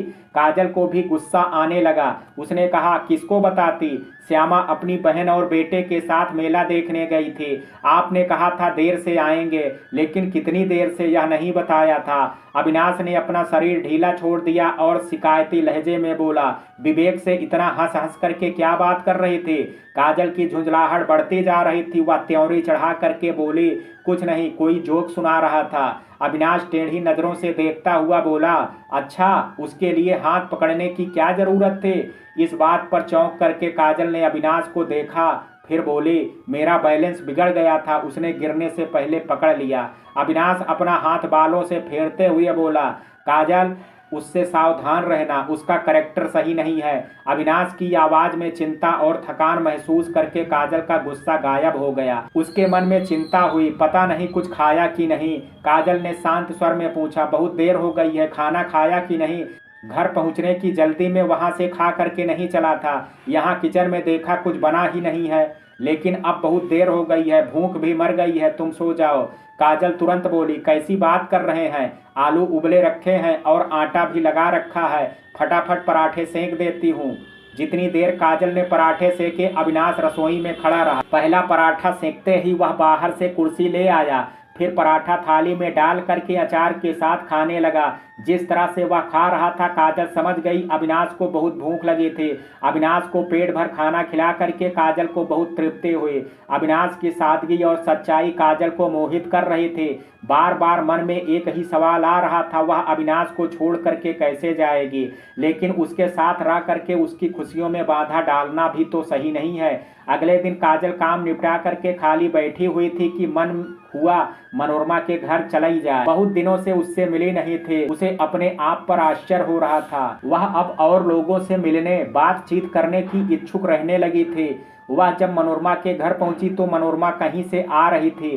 काजल ने कहा, लगता है गलत समय पर आ गए, अभी अभी आप कहीं से आई हैं। मनोरमा मुस्कुराते हुए बोली, नहीं, सही समय पर आई हो, अंदर आ जाओ। मैं इस समय रोज पास में एक चैरिटेबल स्कूल चला रही हैं, वहां जाती हूँ। बच्चों को पढ़ा तो नहीं सकती, लेकिन थोड़ा बहुत क्राफ्ट आता है वो सिखाती हूँ। अच्छा लगता है, तुम तो पढ़ी लिखी हो, पढ़ा सकती हो। काजल ने उत्सुकता से पूछा, अच्छा, कब से जाना शुरू किया है? मनोरमा बोली, तुम चलोगी? अच्छा है न, इस समय खाली होते हैं, इधर उधर की बातें बनाने से कुछ अच्छा काम ही कर लिया जाए। काजल ने उत्साहित होते हुए कहा, ठीक है, कल से मैं भी चलूंगी। फिर मन में विचार आया, अविनाश को छोड़ करके जाना है तो क्या फायदा, किसी संस्थाओं से जुड़ करके। उसने मन को समझाया, अभी तो नहीं जा सकती, क्या कह करके जाऊंगी, कुछ तो वाजिब कारण देना पड़ेगा। फिलहाल कोई कारण समझ नहीं आ रहा है। शाम को काजल बगीचे में श्यामा के बेटे के साथ खेल रही थी, तभी बगीची की दरवाजा खोल विवेक अंदर आया। उसको देख काजल चौंक गई। वह थैली में कुछ अमरूद काजल को पकड़ाते हुए बोला, मेरे बगीचे के अमरूद हैं, बहुत मीठे हैं, इधर से गुजर रहा था, सोचा आपके लिए ले आता हूँ। काजल विवेक से बहस नहीं करना चाहती थी कि ऑफिस से घर गया होगा अमरूद लेने और फिर उसके पास आया होगा। यह गुजरने वाली बात झूठी थी, वह जानबूझ करके आया है। काजल ने कहा, इसकी क्या जरूरत थी? विवेक उसके चेहरे के पास अपना चेहरा लाते हुए मुस्कुराते हुए बोला, इन अमरूद की किस्मत खुल जाएगी जब आपके गुलाबी ओंठ इन्हें छुएंगे। बहुत समय बाद काजल को उस लिजलिजेपन का एहसास हुआ जिससे वह खौफजदा थी। उसका शरीर कांपने लगा, लेकिन उसकी प्रतिक्रिया से बेखबर विवेक ने अपनी जेब से एक कार्ड निकाला उस पर अपना नंबर लिखते हुए बोला, यह मेरा फोन नंबर है। वह कुछ और बोलता, तभी अविनाश की गाड़ी को आते देख वह तुरंत जाते हुए बोला, बंदे की कभी भी कोई जरूरत हो तो एक फोन कर देना, बंदा हाजिर हो जाएगा। और काजल को मुस्कुरा आंख मारते हुए चला गया। काजल को लगा वह फिर डर की उस खाई में गिरती जा रही है। वह अवाक विवेक को जाते हुए देख रही थी। तभी उसके सामने अविनाश आकर के खड़ा हो गया। वह विवेक को जाते हुए देख बोला, यह यहाँ क्या करने आया था? काजल कोई उत्तर नहीं दे पाई, वह अभी भी सकते में थी। अविनाश काजल के हाथ में अमरूद की थैली और दूसरे में कार्ड देख करके बोला, यह क्या दे करके गया है? और उसके हाथ से कार्ड लेते हुए बोला, अपना फोन नंबर दे करके गया है। साला समझता क्या है? हिम्मत कैसे हुई उसकी यहाँ आने की? काजल अविनाश के गुस्से को जानती थी, इसलिए तुरंत बोली, अमरूद देने आया था, कह रहा था उसके बगीचे के हैं और बहुत मीठे हैं। अविनाश का गुस्सा बढ़ता जा रहा था। वह चिल्लाते हुए बोला, और फोन नंबर दे करके गया है। तुम समझती क्यों नहीं हो यह सही बंदा नहीं है? काजल ने धीरे से कहा, वह शादीशुदा औरत को क्या बिगाड़ सकता है? अविनाश झल्लाते हुए बोला, पता नहीं तुम इतनी भोली क्यों हो काजल, तुम्हें मेल ईगो के बारे में कुछ पता नहीं है। वह सबके सामने डींगे मारता है कि खूबसूरत औरतों से रिलेशनशिप में है।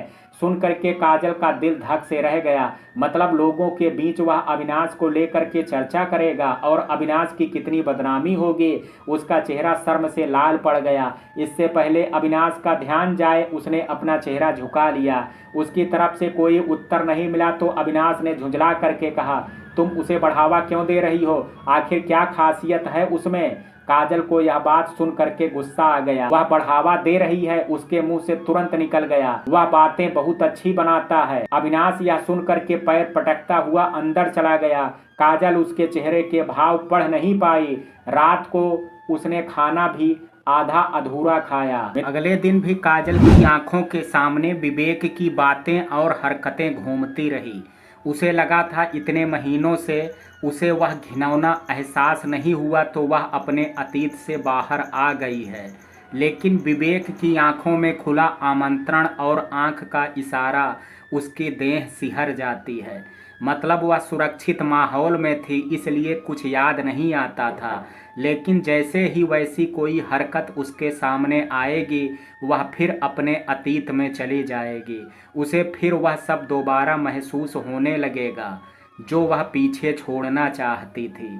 भले ही इतनी तीव्रता से नहीं, और हो सकता है उतनी वेग से ही वह अंधकार की खाई में गिर जाती। अगर विवेक ने जबरदस्ती करी होती, उसे छूने की कोशिश की होती, वह तो उस समय अविनाश आ गया और विवेक चला गया। बल्कि उसके इरादे सही होते तो अविनाश को देखते ही वह भागता नहीं, रुक करके उससे बातें करता। जितना सोचती उसकी बेचैनी उतनी बढ़ती जाती। फिर दिमाग में अविनाश की प्रतिक्रिया के कारण भी उथल पुथल मची हुई थी। विवेक को देख करके उसे बहुत गुस्सा आया था, यह बात निश्चित थी। काजल का अविनाश के गुस्से के लगा 3 कारण हो सकते हैं। पहला, अविनाश उसकी सुरक्षा को लेकर के बहुत चिंतित रहता है। बार बार विवेक का उसके निकट मंडराना संशय पैदा करता ही है। दूसरा, अविनाश को बदनामी का भारी डर होगा। विवेक स्त्रियों के साथ अपने संबंधों की चर्चा सबके बीच करता है। जिस बंदे के बारे में ज्ञात हो वह ऐसा है तो सतर्कता बरतनी चाहिए। और तीसरा कारण, कहीं अविनाश उसको विवेक के साथ हंसते देख ईर्ष्या तो नहीं महसूस कर रहा था। काजल को लगा ऐसा नहीं हो सकता, अविनाश के मन में उसके प्रति ऐसा कोई भावना नहीं है तो ऐसा क्यों महसूस करेगा। लेकिन उसके मन में क्या चल रहा है समझना बहुत मुश्किल है। शाम को अविनाश 2 घंटे पहले आ गया। काजल अपने लिए चाय बनाने जा रही थी कि अविनाश बोला, 1 कप मेरे लिए भी बना देना। वह रसोई की तरफ जाने लगी, लेकिन अविनाश को भी पीछे पीछे आते देख करके ठिठक गई। छोटी सी रसोई में उसके आने से वह असहज हो जाती।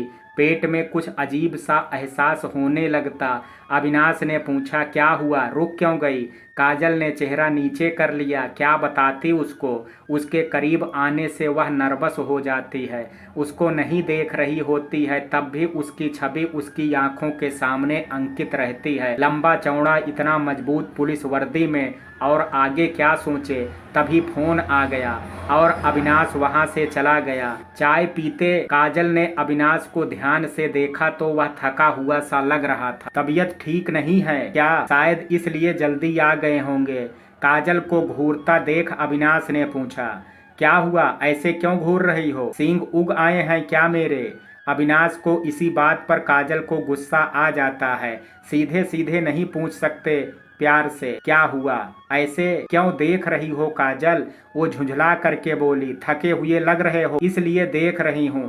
तबीयत तो ठीक है ना? आजकल कुछ चिड़चिड़े और गुस्से में नजर आते हो। अविनाश ने नजरें काजल के चेहरे पर टिका करके धीमे से कहा। फ्रस्ट्रेशन के कारण भी आदमी ऐसे ही बिहेव करता है कई बार। काजल ने तेवर दिखाते हुए कहा। हाँ, मोनिका चली गई है तो फ्रस्ट्रेशन तो होगा ही। वैसे ठीक से नहीं सोने और ज्यादा काम करने से भी थकान हो सकती है। अविनाश झुंझला करके बोला। एक दो बार मुझे मोनिका के साथ हंसते बोलते क्या देख लिया? बात बात पर उसके साथ मुझे जोड़ देती हो। अपने होल से बाहर निकलो। जिसकी आड़ में रह करके तुम आगे बढ़ने से कतरा रही हो। मेरे साथ हमेशा तुम बहस करने में लगी रहती हो और विवेक की बातें तुम्हें बड़ी अच्छी लगती हैं।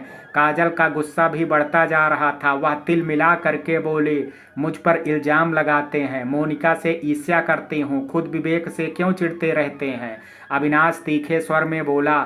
मैं उससे क्यों जलने लगा? तुमने तो डू नॉट टच का बोर्ड लगा रखा है अपने आगे। वो कितना भी सिर पीट ले उसे क्या हासिल होने वाला है? काजल को विश्वास नहीं हुआ अविनाश उससे इस तरह से बात करेगा। इससे पहले उसने कभी उसे किसी तरह की तकलीफ नहीं पहुंचाई थी।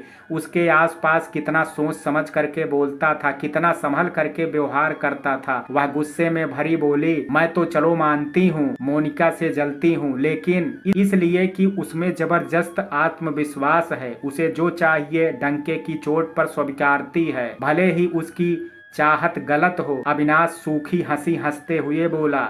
मतलब तुम्हें उसके आत्मविश्वास से जलन होती है या बेधड़क गलत रास्तों पर जाने की उसकी हिम्मत से? काजल ने अविनाश की बात नकारने के लिए मुंह खोला ही था कि फिर बंद कर लिया। अविनाश गलत दिशा में तो नहीं सोच रहा है, वह विवेक की तरफ जाने की हिम्मत नहीं कर पा रही है, इसलिए ऐसा बोल रही है। वह कांपती आवाज में बोली। अपने आत्मविश्वास को खो करके जीने से मुझे मजा नहीं आ रहा है। डरने लगी हूँ इमोशनल और फिजिकल क्लोजनेस से, और अपनी चिड़चिड़ाहट से मेरी जिंदगी और मुश्किल बना दी है। मैंने मुश्किल बना दी? अविनाश ने आश्चर्य से पूछा। मैं तो सोचता था बहुत आसान कर दिया सब कुछ काजल। और उसने काजल के टेबल पर रखे हाथ पर अपना हाथ रख दिया। काजल ने चौंक करके अविनाश की आंखों में देखा तो लगा उसकी गहराई में डूबती जा रही है। उसकी निकटता उसकी सभी इंद्रियों पर हावी होती जा रही है। उसने अपनी आंखें बंद कर ली। इस लम्हे को कैद करने के लिए आंखें बंद करने के कारण और गहराई से उसके हाथ को अपने हाथ पर महसूस कर रही थी। तभी श्यामा ने आकर के पूछा, खाने में क्या बनाना है? अविनाश ने अपना हाथ उसके हाथ पर से हटा लिया और काजल ने अपनी आंखें खोल ली। श्यामा के साथ वह अंदर चली गई जरूरी निर्देश देने। उसके मन में विचार आया, अविनाश उसके साथ क्या खेल खेल रहा है, बार बार छू करके याद दिला रहा है। वह अभी सहज नहीं हुई है। हो सकता है उसका इरादा ठीक हो और ना भी हो, कैसे मालूम कर सकती है? जबकि अविनाश को वह समझ ही नहीं पा रही है। उसके निकट आते ही उसकी संपूर्ण देह विचलित सी हो जाती है। इन विचारों में खोई वापस बगीचे में आकर के कुर्सी पर बैठ गई। अविनाश दिखाई नहीं दिया, अंदर चला गया होगा। कुछ पल बाद अविनाश ने उसके पीछे से उसके कंधे पर हाथ रखते हुए कहा, अंदर चलो मच्छर काट लेंगे। एकदम से काजल जोर से उछल करके खड़ी हो गई। अविनाश ने गुस्से से कहा, इतनी जोर से चौंकने की क्या जरूरत थी? काजल के पास कोई जवाब नहीं था। उसने अपने कांपते ओंठों को जीभ से दबा लिया और एक अपराधी की तरह नजर नीचे करके खड़ी हो गई। अविनाश ने झुंझलाहट भरे स्वर में कहा, तुम अभी भी मेरे टच से चौंक जाती हो, कंफर्टेबल नहीं हो। इनफैक्ट तुम्हें मेरे आसपास होने से ही परेशानी होती है। काजल ने किसी तरह अपनी नजरें उठाई और उसको देखते हुए रुआसी सी बोली, हाँ मुझे लगता है आप बिल्कुल अजनबी हो गए हैं, आप बदल गए हैं। काजल को लगा अविनाश अंदर जाते हुए शायद बुदबुदाया, हाँ मैं बदल गया हूँ, इंतजार करते करते थक गया हूँ। काजल को उसके चेहरे पर उपेक्षा के भाव नजर आ रहे थे। काजल 10 मिनट वहीं बगीचे में खड़ी रही, अपने आप को संभालने के लिए। उसे बहुत अकेलापन महसूस हो रहा था। फोन की घंटी की आवाज सुन करके उसने अंदर जा करके फोन उठाया। शकुंतला का फोन था। काजल ने उदासीनता से बात करना शुरू किया। शकुंतला इतनी उत्साहित थी, उसको काजल की उदासी महसूस नहीं हुई। वह प्रसन्नता के साथ बोली, आज सुबह ही प्रीति आई है 2 दिन के लिए रहने। काजल ने उत्सुकता से पूछा, कैसी है दी? इतने दिन से कोई खबर क्यों नहीं दी अपने बारे में? शकुंतला हंसते हुए बोली, उसे देखते ही मैंने भी सबसे पहले यही बात कही, लेकिन उससे मिल करके बड़ी खुशी हुई। वह बिल्कुल ठीक है। काजल ने पूछा, मतलब पैसे नहीं ले गई तो कोई बखेड़ा नहीं हुआ? शकुंतला लंबी सांस लेते हुए बोली, हुआ ना, बहुत बखेड़ा हुआ। मुकेश जी ने अपने माँ बाप से जब कहा वह अपने ससुर से पैसे नहीं लाए हैं और ना कभी लाएंगे। दोनों ने बहुत बुरा भला कहा। मुकेश जी भी अड़े रहे और साफ कह दिया, अगर उन्होंने प्रीति को एक शब्द गलत कहा तो घर छोड़ करके चले जाएंगे। प्रीति के सास ससुर ने मुंह फुला लिया। मुकेश जी के सामने कुछ नहीं कहते, लेकिन उनके पीछे बहुत लड़कते प्रीति से। मैं जब भी फोन करती वे दोनों प्रीति से बात नहीं करवाते थे। इस बीच मुकेश जी को व्यापार में जबरदस्त घाटा हो गया, लेकिन अविनाश की सीख के कारण है उन्होंने साफ मना कर दिया, ससुराल से पैसा नहीं लेंगे। लेकिन पैसे की तंगी से परेशान हो करके प्रीति ने नौकरी करनी शुरू कर दी। काजल आश्चर्य से बोली, अच्छा दी इतनी परेशान रही और एक बार भी बताया नहीं आपको? शकुंतला बोली, हाँ मैंने भी इस बात पर गुस्सा किया था प्रीति को। आखिर माँ बाप हैं हम, हमें अपनी परेशानी बतानी चाहिए थे। लेकिन प्रीति बोली, मुकेश जी ने बिल्कुल मना कर दिया था। अविनाश की बातों का इतना असर हुआ कि उन्होंने निश्चय कर लिया था अपनी परेशानी का सामना वे स्वयं करेंगे।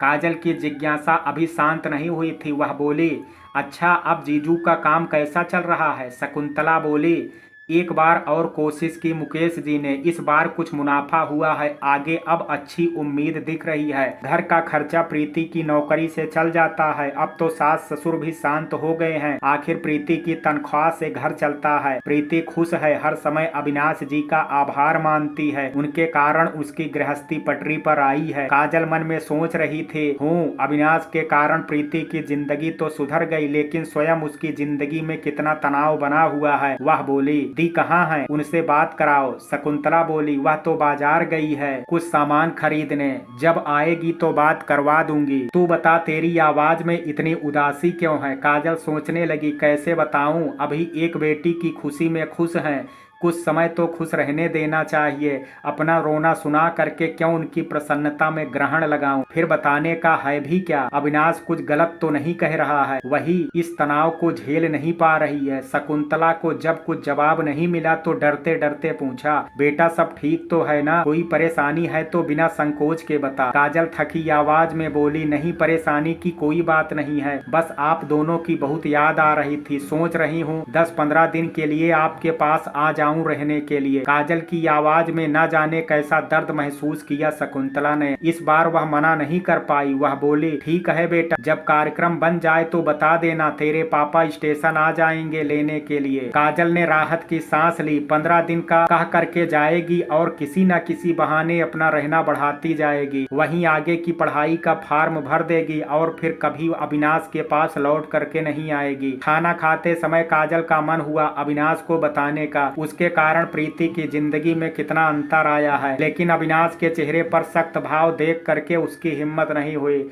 लगा वह अभी भी गुस्से में है। चुपचाप खाना खाती रही। उसे लगा उसने सही निर्णय लिया है अपने माता पिता के पास जाने का। अविनाश इतने गुस्से में रहता है, बिल्कुल पराया लगने लगा है। उसने सोचा 1-2 दिन में जब अविनाश को शांत दिखेगा तो उसे अपने मायके जाने वाली बात बता देगी। जाने का इंतजाम तो वही करेगा। वैसे भी उसे और गुस्सा दिला करके वह कुछ काम नहीं करना चाहती थी।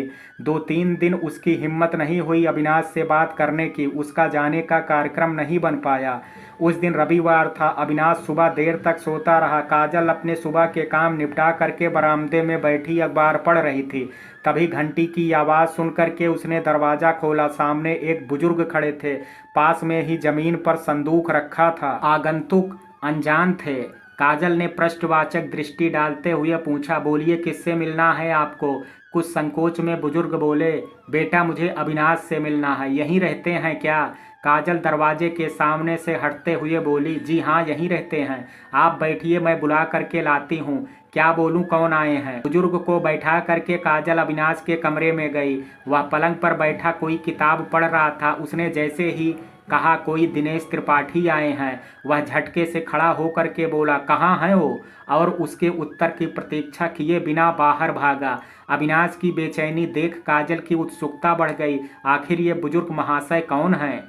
उसने श्यामा को पानी लाने को कहा और स्वयं ड्राइंग रूम के दरवाजे पर खड़ी हो गई। अंदर पहुंचते ही अविनाश ने बुजुर्ग के पैर छुए। वे गदगद स्वर में बोले, जीते रहो बेटा, कैसे हो? अविनाश उनके पास बैठते हुए बोला, मैं ठीक हूँ बाबूजी, आप बताइए। वे उदास स्वर में बोले, अपनी बारी का इंतजार कर रहा हूँ। जब से तुम्हारी आंटी गई हैं बिल्कुल अकेला हो गया हूँ। सब कुछ बेच करके बनारस जा रहा हूँ, वहीं आखिरी समय गुजारने की सोच रहा हूँ। अविनाश दुखी स्वर में बोला, आप मेरे पास रहो, कोई परेशानी नहीं होगी। बुजुर्ग बोले, नहीं बेटा, अब बंधन से मुक्त हो करके हरि नाम लूंगा। बहुत मुश्किल से तुम्हारा पता निकाला और तुमसे मिलने चला आया। तुमने शादी कर ली क्या? अविनाश ने हाँ में सिर हिलाते हुए काजल को आवाज लगाई। काजल ने अंदर आ करके दिनेश के पैर छुए, आशीर्वाद देते हुए बोले, बहुत अच्छा किया, बड़ी सुशील लड़की लग रही है।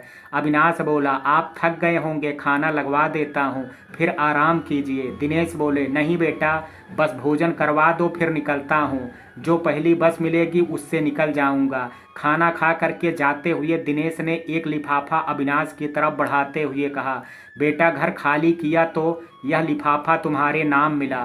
संध्या ने जाने से पहले तुम्हारे लिए लिखा होगा, मरने से पहले तुमसे कुछ कहना चाहती होंगी। बुजुर्ग फूट फूट करके रोने लगे। अविनाश ने उन्हें अपने गले से लगा लिया। उसकी आंखों में ही आंसू थे।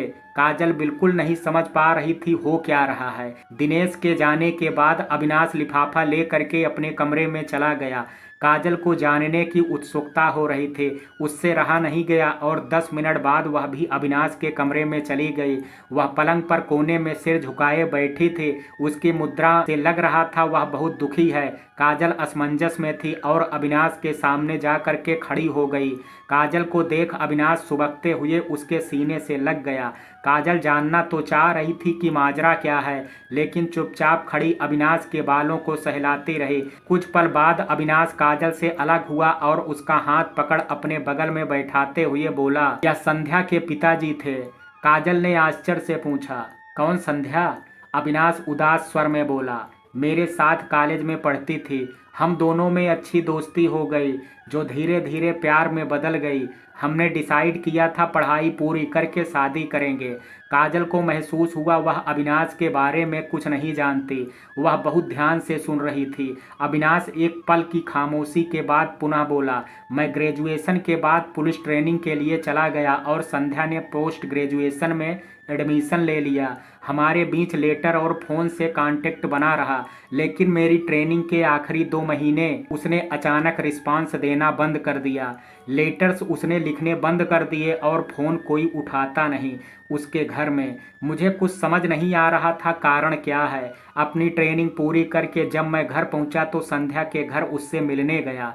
हम दोनों के पेरेंट्स हमारे रिलेशनशिप के बारे में नहीं जानते थे, इसलिए संध्या के फादर ने बिना ठोस जवाब दिए बस यह कह करके मुझे टाल दिया, संध्या अब यहाँ नहीं रहती। मुझे समझ नहीं आया बिना बताए कहाँ चली गई। मैं वहीं खड़ा रहा संध्या के बारे में जानने के लिए।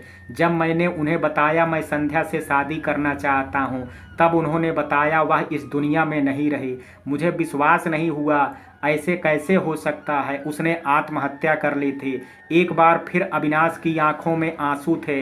वह यादों में खोया बहुत धीरे स्वर में बोल रहा था। उसके ही कॉलेज के 2 सहपाठियों ने कॉलेज फेस्ट के समय नशीली चीजें खिला करके उसे अगवा करके रेप कर लिया था। काजल के मुंह से हल्की सी चीख निकल गई। अविनाश का गला रुंध गया था, उससे बोला नहीं जा रहा था। काजल ने अविनाश का हाथ कस करके पकड़ लिया, उसके भी आंसू बहने लगे थे। अविनाश बोला, अंकल जी ने बताया। अगले दिन जब संध्या घर आई तो उसने रोते रोते सब बात बताई। तुरंत पुलिस स्टेशन भागे रिपोर्ट लिखाने। जांच के बाद रेप की पुष्टि हो गई, कंप्लेंट्स लिखी गई, लेकिन जब उन लड़कों के नाम सामने आए तो सब पीछे हट गए। शहर के जाने माने रईसों के बच्चे थे।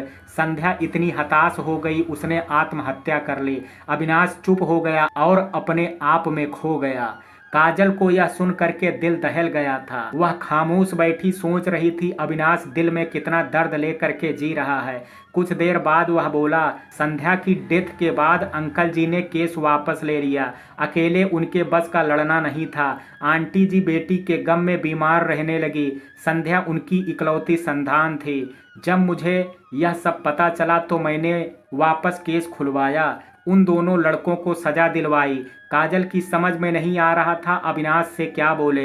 संध्या के चले जाने की सांत्वना दे या उसको इंसाफ दिलवाने के लिए बधाई। वह खामोश बैठी अविनाश के दर्द को महसूस कर रही थी। अविनाश बहुत भावुक हो गया था, कुछ बोल नहीं पा रहा था। उसने धीरे से वह लिफाफा जो दिनेश त्रिपाठी दे करके गए थे काजल की तरफ बढ़ा दिया।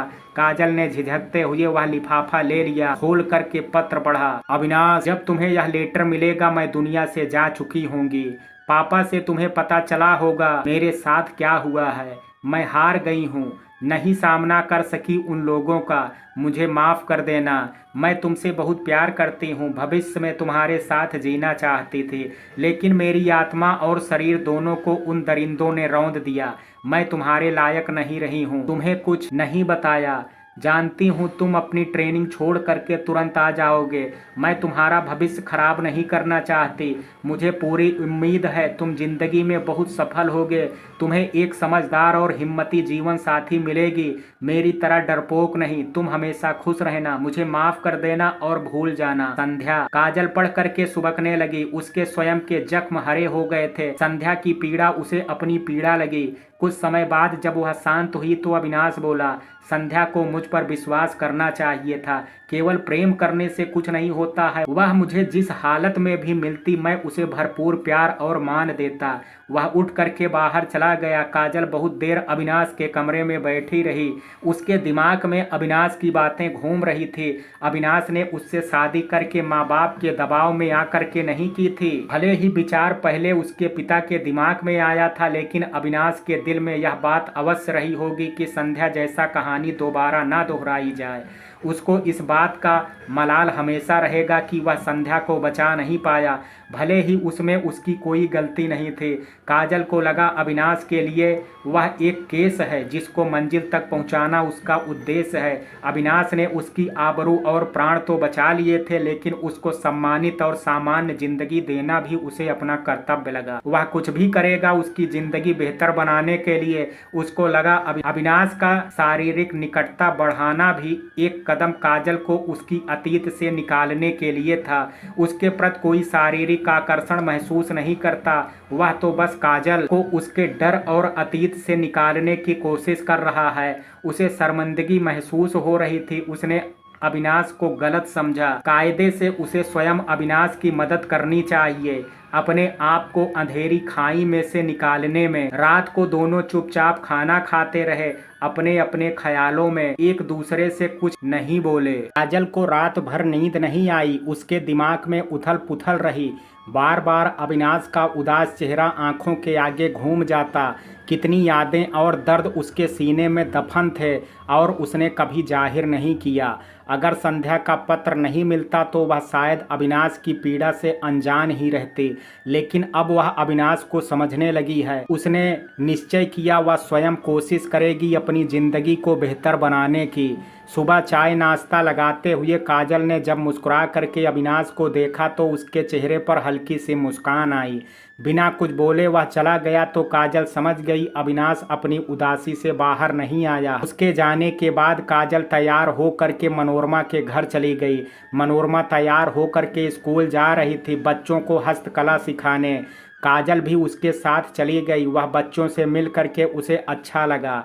उसने निश्चय किया 2-3 घंटे प्रतिदिन वहां अवश्य जाएगी। घर में घूम घूम करके देख रही थी। कहाँ क्या बदलाव किया जा सकता है। उसे लगा सबसे पहले पर्दे बदलने चाहिए। मन तो हुआ सोनिया को फ़ोन करके बुला ले, लेकिन लगा यह उसकी लड़ाई है, उसे अकेले आगे बढ़ना है। वह बाजार गई, 4-5 घंटे घूम करके पर्दों के कपड़े का चुनाव करके बनने को दिए। घर आई तो थक गई थी लेकिन प्रफुल्लित थी। रात को अविनाश आया तो खाना खा करके टीवी देखने बैठ गया। काजल ने आश्चर्य से पूछा, टहलने नहीं जाना है क्या? वह बेमन से बोला, नहीं, मन नहीं है। काजल ने जोर डालते हुए कहा, चलो ज़्यादा दूर नहीं जाएंगे, थोड़ा सा घूम ही आएंगे। अविनाश बोझिल सा चला गया। हमेशा की तरह अविनाश बातें नहीं कर रहा था तो काजल ने बोलना शुरू कर दिया। उसने स्कूल के बारे में बताया जहां वह सुबह गई थी। अविनाश हाँ हूँ करता रहा। काजल को लगा पता नहीं सुन भी रहा है कि नहीं। उसका मन दुखी हुआ। वह अविनाश को उसकी उदासी से बाहर नहीं निकाल पा रही थी। पत्र से संध्या की दुखद यादें ताजा हो गई थी जो वह भुला नहीं चुका था। घर पहुंच करके उसने टीवी नहीं देखा, सीधे अपने कमरे में जा करके सो गया। काजल का मन तो बहुत कर रहा था उसके कमरे में जा करके उससे बातें करे, ताश ही निकाल करके खेल ले, लेकिन उसके कमरे में जाने की हिम्मत नहीं हुई। अपने कमरे में मन मसोस करके बैठी रही। अगले दिन सुबह भी अविनाश को उदास चेहरा देख काजल का दिल रो पड़ा। उसे विश्वास ही नहीं हुआ कितना चाहने लगी है वह अविनाश को। उसको जरा सा भी दुखी नहीं देख सकती। जब अविनाश नाश्ता करके जाने लगा तो काजल बोली, आप मंदिर लेकर के जाने वाले थे लेक के दूसरी तरफ, आज जल्दी आ जाइए फिर चलते हैं। अविनाश उसकी तरफ आश्चर्य से देखते हुए बोला, आज तो नहीं जा सकते, ज़रूरी मीटिंग है, कल का प्रोग्राम बनाता हूँ। और वह चला गया। काजल तैयार होकर के स्कूल गई, फिर सोनिया के घर चली गई। वहाँ उसने कुछ गमले तैयार करवाए। उसने घर में खुशहाल माहौल बनाने का निर्णय ले लिया था। घर पहुंची तो पर्दे बन करके आ चुके थे। उसने श्यामा की मदद से पर्दे टांगे और कहीं कहीं गमले भी सजा दिए। छोटे छोटे बदलाव करके उसका मन खुश हो रहा था। पता नहीं अविनाश की क्या प्रतिक्रिया होगी। अविनाश थोड़ी देर में आया। आते ही उसकी नज़र बदलाव पर गई। काजल उसकी तरह उत्सुकता से देख रही थी। उसने हल्का सा मुस्कुराते हुए कहा, गुड काजल, तुमने अपने आसपास इंटरेस्ट शो करना शुरू कर दिया है, कीप इट अप। और अपने कमरे में फ्रेश होने चला गया। अविनाश की प्रतिक्रिया काजल की उम्मीद से बहुत ठंडी थी। वह शाम से यह योजना बना रही थी, अविनाश को बताएगी वह बाजार में कहाँ कहाँ घूमी, कितना भटकने के बाद उसने किस दाम पर ये पर्दे खरीदे। लेकिन अविनाश ने केवल एक सरसरी निगाह डाली। अचानक काजल के मन में ख्याल आया, अविनाश को पर्दों में कोई दिलचस्पी नहीं है। उसके लिए तो यह केवल काजल की एक पायदान आगे बढ़ने की प्रक्रिया है। उसके मन में उसके लिए कोई भावना नहीं है, केवल एक केस है। और शायद भावना आ जाती, लेकिन उसके डर और धीमी चाल ने इस भावना को खत्म कर दिया। अविनाश की खुशी के लिए वह उसे छोड़ने का मन बना चुकी थी, लेकिन अविनाश के दिल में उसके लिए प्रेम पनप जाए तो क्या आवश्यकता है उसे जाने की। उसने आगे बढ़ने का निर्णय लिया। जल्दी ही वह अविनाश के और निकट भी चली जाएगी, लेकिन तब तक कहीं देर ना हो जाए, अविनाश उससे बिल्कुल विमुख ना हो जाए। अगले दिन अविनाश उसे बोल करके गया 4 बजे तक तैयार रहने को। मौसम सुहाना हो गया था, हल्की सी बारिश हो गई थी। अविनाश के साथ जीप में बैठ करके काजल को बहुत सुखद लग रहा था। वहां पहुंच गाड़ी से उतरते हुए अविनाश ने कहा, वह सामने देखो, पहाड़ी पर मंदिर है, थोड़ी चढ़ाई है, चढ़ लोगी ना? काजल ने मंदिर की तरफ देखते हुए कहा, इतना सुंदर दृश्य है, बिल्कुल चढ़ लूँगी, बहुत लोग जा रहे हैं। मन भावन दृश्य था। चढ़ते हुए बिल्कुल पता ही नहीं चला। ऊपर भक्ति से दोनों ने दर्शन किए और थोड़ी देर बाद वहां बैठे नीचे का नज़ारा देखने लगे। हमेशा की तरह अविनाश हंस बोल नहीं रहा था, चुपचाप अपने ख्यालों में खोया हुआ था। काजल जो पूछती उसका जवाब दे देता। हल्की हल्की बूंदाबांदी शुरू होने लगी तो बस जल्दी से उतरने लगे। रास्ते में फिसलन थी बहुत। काजल आगे आगे भाग रही थी। अविनाश ने आवाज़ दी, काजल ध्यान से, लेकिन उसने सुना नहीं। गईं। ढलान के आखिरी हिस्से पर आते आते काजल एकदम से फिसल गई। अविनाश भागता हुआ आया और जमीन पर पड़ी काजल के पास बैठते हुए पूछा, तुम ठीक तो हो ना काजल? कराहते हुए काजल बोली, पता नहीं कुछ टूट फूट ना गया हो। वह स्तब्ध थी और उसने हिलने की कोशिश की तो दर्द का एहसास हुआ। अविनाश चिंतित स्वर में बोला, अभी हिलो मत काजल, कुछ देर ऐसे ही रहो। काजल उठने की कोशिश करने लगी तो अविनाश तीखे स्वर में बोला, लेटी रहो काजल। और उसने अपने हाथों से उसका एक चिकित्सक की तरह परीक्षण करना शुरू कर दिया। वह सधे हुए तरीके से अपने हाथ उसके शरीर पर फेर रहा था। जहाँ जहाँ उसके हाथ काजल को स्पर्श कर रहे थे उसे गर्माहट महसूस हो रही थी। उसके मुंह से आह निकल गई, गिरने के दर्द से नहीं, अविनाश के छूने के एहसास से। अविनाश का स्पर्श अभी भी अव्यक्तित्व था जो एक पल के लिए ठिठक गया। जब उसके हाथ काजल की ब्रेस्ट के पास आए उसकी आवाज़ हल्की सी उखड़ी। जब उसने पूछा, काजल कैसा लग रहा है? काजल ने आंख बंद करते हुए कहा, लगता है ठुक गई हूँ। वह उसके स्पर्श को गहराई से महसूस करना चाहती थी। अविनाश बोला, तुम यहीं बैठो, फ्रैक्चर तो नहीं लग रहा है कहीं भी, मैं जीप यहीं ले आता हूँ। फिर कुछ तेज आवाज में बोला, तुम्हें आवाज दी थी ध्यान से उतरो, लेकिन तुम सुनती कहाँ हो? काजल ने धीरे से कहा, मैंने सुनी नहीं आपकी आवाज। काजल की आंखों में चिंता थी और कोई भावना काजल को नजर नहीं आई। वह केवल चिंता करता है और कुछ महसूस नहीं करता। काजल को लगा अनजाने में ही काजल की उंगलियां अविनाश की बाहों पर कसी हुई थी। अविनाश ने धीरे से दूसरे हाथ से उन्हें अलग किया। काजल ने झेंप करके चेहरा नीचे कर लिया। उसका दिल जोर जोर से धड़क रहा था। उसका दिल कर रहा था अविनाश उसे अपनी बाहों में ले ले। उसकी गर्माहट महसूस करना चाहती थी। उसके कंधे पर सिर रख करके उसके हाथों का स्पर्श करना चाहती थी, लेकिन वैसे शुष्क तरीके से नहीं जैसे उसने परीक्षण करते समय किया था। उसको गुमसुम देख करके अविनाश ने पूछा, क्या हुआ, तुम ठीक तो हो ना? हल्के से मुस्कुराते हुए वह बोली, हाँ ठीक हूँ, और घर जा करके हल्दी का दूध पी लूँगी, बिल्कुल ठीक हो जाऊँगी। वह अविनाश को जताना नहीं चाहती थी, वह उसके कोमल स्पर्श को महसूस करना चाहती थी। काजल ने अपने मन को समझाया, वह अविनाश की निकटता इसलिए चाहती है कि गिरने के कारण वह स्तब्ध है। ऐसी स्थिति में कोई भी इंसान दूसरे इंसान की निकटता चाहेगा ही। अविनाश जब जीप लेकर के आया तो वह चाहती तो उठ करके जीप तक धीरे धीरे पहुंच सकते थे, लेकिन वह लेटी रही। अविनाश ने आकर के उसे अपनी बाहों में उठा लिया। काजल ने उसके सीने से अपना चेहरा लगा लिया। वह उसकी गंध और धड़कन महसूस करना चाहते थे। उसने अपनी आंखें बंद कर ली। अविनाश ने चिंतित स्वर में कहा, काजल प्लीज बेहोश मत हो जाना। नहीं, मैं बेहोश नहीं हो रही हूँ। काजल को स्वयं अपनी आवाज़ भर्राई हुई और अनजान लगी। अविनाश बोला, रास्ते में डॉक्टर को एक बार दिखाते ही चलते हैं। काजल ने आंख खोली तो अविनाश उसको ध्यान से देख रहा था। उसका चेहरा इतना करीब था, काजल के चेहरे के पास था। वह उसकी आंखों की गहराई, चेहरे पर पड़ती रेखाएं, हल्की सी दाढ़ी कितना मोहक और मर्दाना है। उसने कभी ध्यान ही नहीं दिया इस बात की तरफ। अविनाश गुर्राया, ऐसे कैसे देख रही हो? काजल उसी स्वर में जवाब देना चाहती थी, जैसे मन कर रहा है वैसे देख रही हूँ, लेकिन ऐसी मधुरता की तरंग उस पर हावी हो गई थी। वह खामोश रही। वह इस अप्रत्याशित खूबसूरत एहसास में डूबी रहना चाहती थी। अविनाश ने आराम से काजल को जीप में बैठाया। काजल को उसका ध्यान रखना बहुत अच्छा लग रहा था। रास्ते में क्लिनिक के आगे अविनाश ने गाड़ी रोक दी और काजल को सहारा दे करके उतारा। डॉक्टर ने परीक्षण करके दवाई दी और कहा, वैसे सब ठीक है, दर्द की दवाई 3 दिन लो और सेकाई कर लेना। घर पहुंच करके अविनाश ने काजल का हाथ पकड़ करके कमरे तक पहुंचाया, फिर पानी ला करके उसे दवाई दी। श्यामा को यह कह करके कि काजल को खाना कमरे में दे देना, वह अपने कमरे में चला गया। काजल को बहुत निराशा हुई। वह चाहती थी अविनाश उसके पास बैठे बातें करे। वह स्वयं नहीं समझ पा रही थी उसे क्या हो गया है।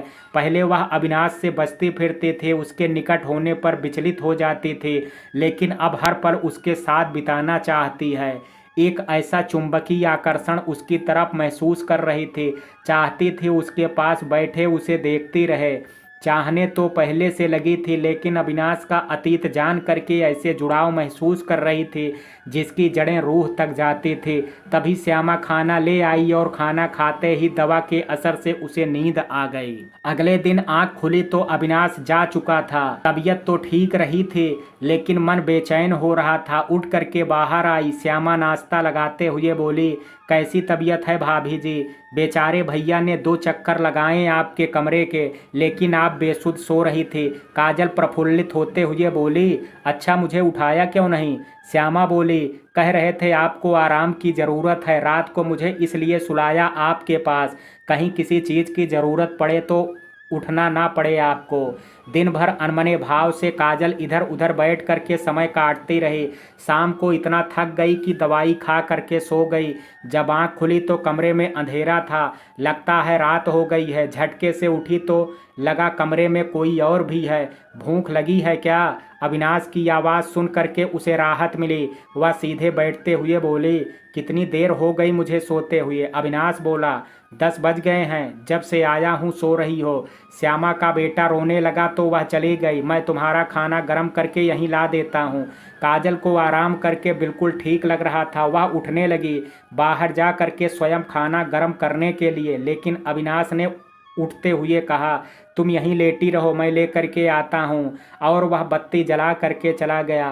काजल ने खाना खा लिया। अविनाश बर्तन लेने के लिए जैसे ही झुका, काजल का दिल जोरों से धड़कने लगा। उसके आफ्टर सेव ही गंध से वह विस्मृत हो रही थी। उन्माद का ऐसा वेग उसको शरीर में महसूस हुआ। वह बेसुध सी अविनाश के ओंठों को देखने लगी। अविनाश यातना भरी आवाज में बोला, काजल ऐसे मत देखो। काजल ने झटके से होश में आते हुए पूछा, कैसे मत देखो? जैसे तुम मेरे बिल्कुल पास आना चाहती हो, मुझे छूना चाहती हो। अविनाश भारी लड़खड़ाती आवाज़ में फुसफुसाया। उसके ओंठ काजल के माथे के पास आ गए थे। उसकी गर्म सांस से काजल के माथे पर पड़ी लटें कपकपा गई। काजल ने अपनी आंखें बंद कर ली। उसका शरीर कांप रहा था। अविनाश सही कह रहा था। वह उसकी बाहों में आना चाहती थी। वह इतनी बेकरार थी कि पहले यही उम्मीद उसे डरा देता था, लेकिन आज उसका तनमन आमंत्रण में पिघलता जा रहा था।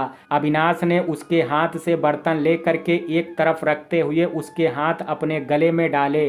काजल को लगा उसके हाथ रबर के हो गए हैं। अविनाश ने अपनी बाहों से उसे उठा लिया और किस किया, फिर उसे पलंग पर खिसकाते हुए अपने लिए जगह बनाई। काजल के अंदर ना कोई इच्छा शक्ति, ना सोचने की क्षमता बची थी, बस बेकरारी की ऐसी लहर जो केवल अविनाश शांत कर सकता था। उसकी बेचैनी को महसूस कर अविनाश ने धीरे से पूछा, काजल सोच लो, क्या तुम सचमुच आगे बढ़ना चाहती हो? काजल ने धीमे से हाँ में सिर हिला दिया। जैसे ही अविनाश ने उसकी नाइटी का स्टेप उसके कंधे पर से खिसकाया, उसको लगा उसकी देह जलने लगी है। वह तुरंत अविनाश के सीने से लग गई, बस उस आवेश में डूब जाना चाहती थी। कुछ पल अविनाश काजल के बालों और पीठ पर हाथ फेरता रहा, फिर धीरे से अलग करते हुए उसकी आंखों में देखते हुए बोला, काजल किस करो। काजल ने अपने कांपते ओंठ अविनाश के ओंठ पर रख दिए तो अविनाश ने अपनी शर्ट के बेताबी से बटन खोलने शुरू कर दिए। 2 बटन भी नहीं खोल पाया था कि काजल ने अपना हाथ उसके हाथ पर रख दिया, फिर धीरे से शर्ट के अंदर खिसकाया तो उसे अविनाश के बाल और गर्म त्वचा का एहसास हुआ। उसका दिल इतनी जोर से धड़क रहा था कि उसे अपनी धड़कनें उसमें डूबती महसूस हुई। काजल को पता ही नहीं चला कब उसने अविनाश की बाकी बटन खोल करके उसकी शर्ट कंधे पर से उतार दी। अविनाश के कंधों पर हाथ फेरते हुए काजल को लगा वह कब से ऐसा करना चाहती थी, लेकिन अपने डर के कारण पीछे हट जाती थी। अविनाश ने उसकी नाइटी का दूसरा स्टेप भी कंधे से नीचे सरका दिया। अविनाश की फुसफुसाहट उसे कानों में सुनाई दी, काजल तुम बहुत सुंदर हो। इससे पहले कि वह कुछ बोल पाती, अविनाश ने उसे हल्के से धकेलते हुए पलंग पर लेटा दिया, फिर उसके ऊपर झुकते हुए उसके माथे, आँखों और होठों को चूमने लगा। थोड़ा देर बाद प्रेम से भरी और संतुष्ट काजल लेटी हुई थी कि अविनाश अपने कपड़े उठा करके कमरे से बाहर चला गया। काजल आश्चर्य से उसे जाता देखती रही। वह सारी रात उसकी बाहों में बिताना चाहती थी, उससे बातें करना चाहती थी, उसके दिल में झांकना चाहती थी कि वह उसके लिए कैसा महसूस करता है। उसका सारा उत्साह जैसे ठंडा हो गया। उसको रोना आ रहा था। मतलब अविनाश के लिए यह केवल एक क्रिया थी। उसके मन में उसके लिए कोई भावना नहीं थी। एक बार तो कहता वह प्रेम करता है। काजल देर तक अकेलापन महसूस करती रही और सुबकती रही। उसने अविनाश के प्रेम के कारण जो महसूस किया वह अनोखी अनुभूति थी, लेकिन शायद अविनाश को इतनी गहराई से इसका एहसास नहीं हुआ होगा। अविनाश ने जो बीड़ा उठाया था वह पूरा हो गया। अब शायद उसके जीवन में उसकी कोई अहमियत नहीं रह गई थी। पूरी रात वह तड़पती रही। सुबह उठी तब तक अविनाश जा चुका था, एक बार भी बोल करके नहीं गया। दिन भर इन्हीं बातों को सोच सोच करके काजल इतनी उबल चुकी थी। उसने निश्चय कर लिया था वह रात को ही अविनाश से कह देगी उसके जाने का इंतजाम कर दें। एक बार को तो मन हुआ विवेक को फ़ोन करके कह दे, लेकिन यह अविनाश का अपमान होगा। उसने इतना किया उसके लिए, यह एहसान फरामोशी ठीक नहीं। वैसे भी नंबर तो अविनाश ने फाड़ दिया था। रात को खाना खा करके अविनाश बोला, तबीयत ठीक लग रही हो तो टहलने चलते हैं। काजल उदास स्वर में बोली, नहीं टहलने नहीं जाएंगे, आप बैठो, कुछ बात करनी है। अविनाश उत्सुकता से उसकी तरफ देख रहा था। वह धीरे से बोली, मुझे मम्मी पापा की बहुत याद आ रही है, मैं कुछ दिनों के लिए उनके पास जाना चाहती हूँ। अविनाश उसको ध्यान से देखते हुए बोला, तुम चाहो तो 2 दिन की छुट्टी लेकर के मैं तुम्हें मिलवा लाता हूँ। काजल दुखी स्वर में बोली, नहीं, आप अपनी छुट्टी क्यों बर्बाद करते हैं, मैं 10-15 दिन के लिए जाना चाहती हूँ। अविनाश लंबी सांस छोड़ते हुए बोला, या हमेशा के लिए जाना चाहती हो? काजल ने चौंक करके उसकी तरफ देखा और बोली, आपको कैसे पता? फिर स्वयं ही अपनी जबान दांतों से काट ली। वह बोला, सातिर बदमाशों के दिमाग में जो चल रहा है वह मैं समझ जाता हूँ। तुम्हारे तो चेहरे पर लिखा होता है तुम क्या सोच रही हो। अब क्या हुआ, क्यों जाना चाहती हो? काजल नजरें चुराते हुए बोली, आपने जिस लक्ष्य से मुझसे शादी की थी वह पूरा हो गया है। मैं बिल्कुल ठीक हूँ, आप आज़ाद हैं अपनी ज़िंदगी जीने के लिए। अविनाश ने खींच करके काजल को अपनी बाहों में जकड़ते हुए कहा, और अगर मैं कहूँ कि तुम ही मेरी ज़िंदगी हो तो? काजल छूटने के छटपटाते हुए बोली, झूठ मत बोलिए, आपको मुझसे प्यार नहीं है। एक बार भी नहीं कहा आपने, बस अपनी ड्यूटी पूरी कर रहे थे। अविनाश ने अपनी बाहों को जरा सा भी ढीला नहीं छोड़ा और अपने चेहरे से काजल के बाल छूते हुए बोला, यार तुम्हारे दिमाग का क्या करूं, इसमें फालतू सोचने की मशीन फिट है। सब कुछ मैं ही कहूं, तुम्हें कुछ नहीं दिखता है? अब जोर लगा करके काजल ने अपने आप को छुड़ाया। अविनाश की तरफ मुंह करके बैठ गई, फिर उसको देखते हुए बोली, मुझे क्या नहीं दिखता है? उसकी आंखों में आंखें डालते हुए अविनाश बोला, तुम्हें मेरी आंखों में अपने लिए प्यार का एहसास नहीं महसूस होता? मेरी दिल की धड़कनें नहीं सुनाई देती? जब भी तुम पास होती हो कितनी तेज हो जाती हैं। मेरे हाथों की बेचैनी नज़र नहीं आती है जो तुम्हें छूने को बेताब रहते हैं।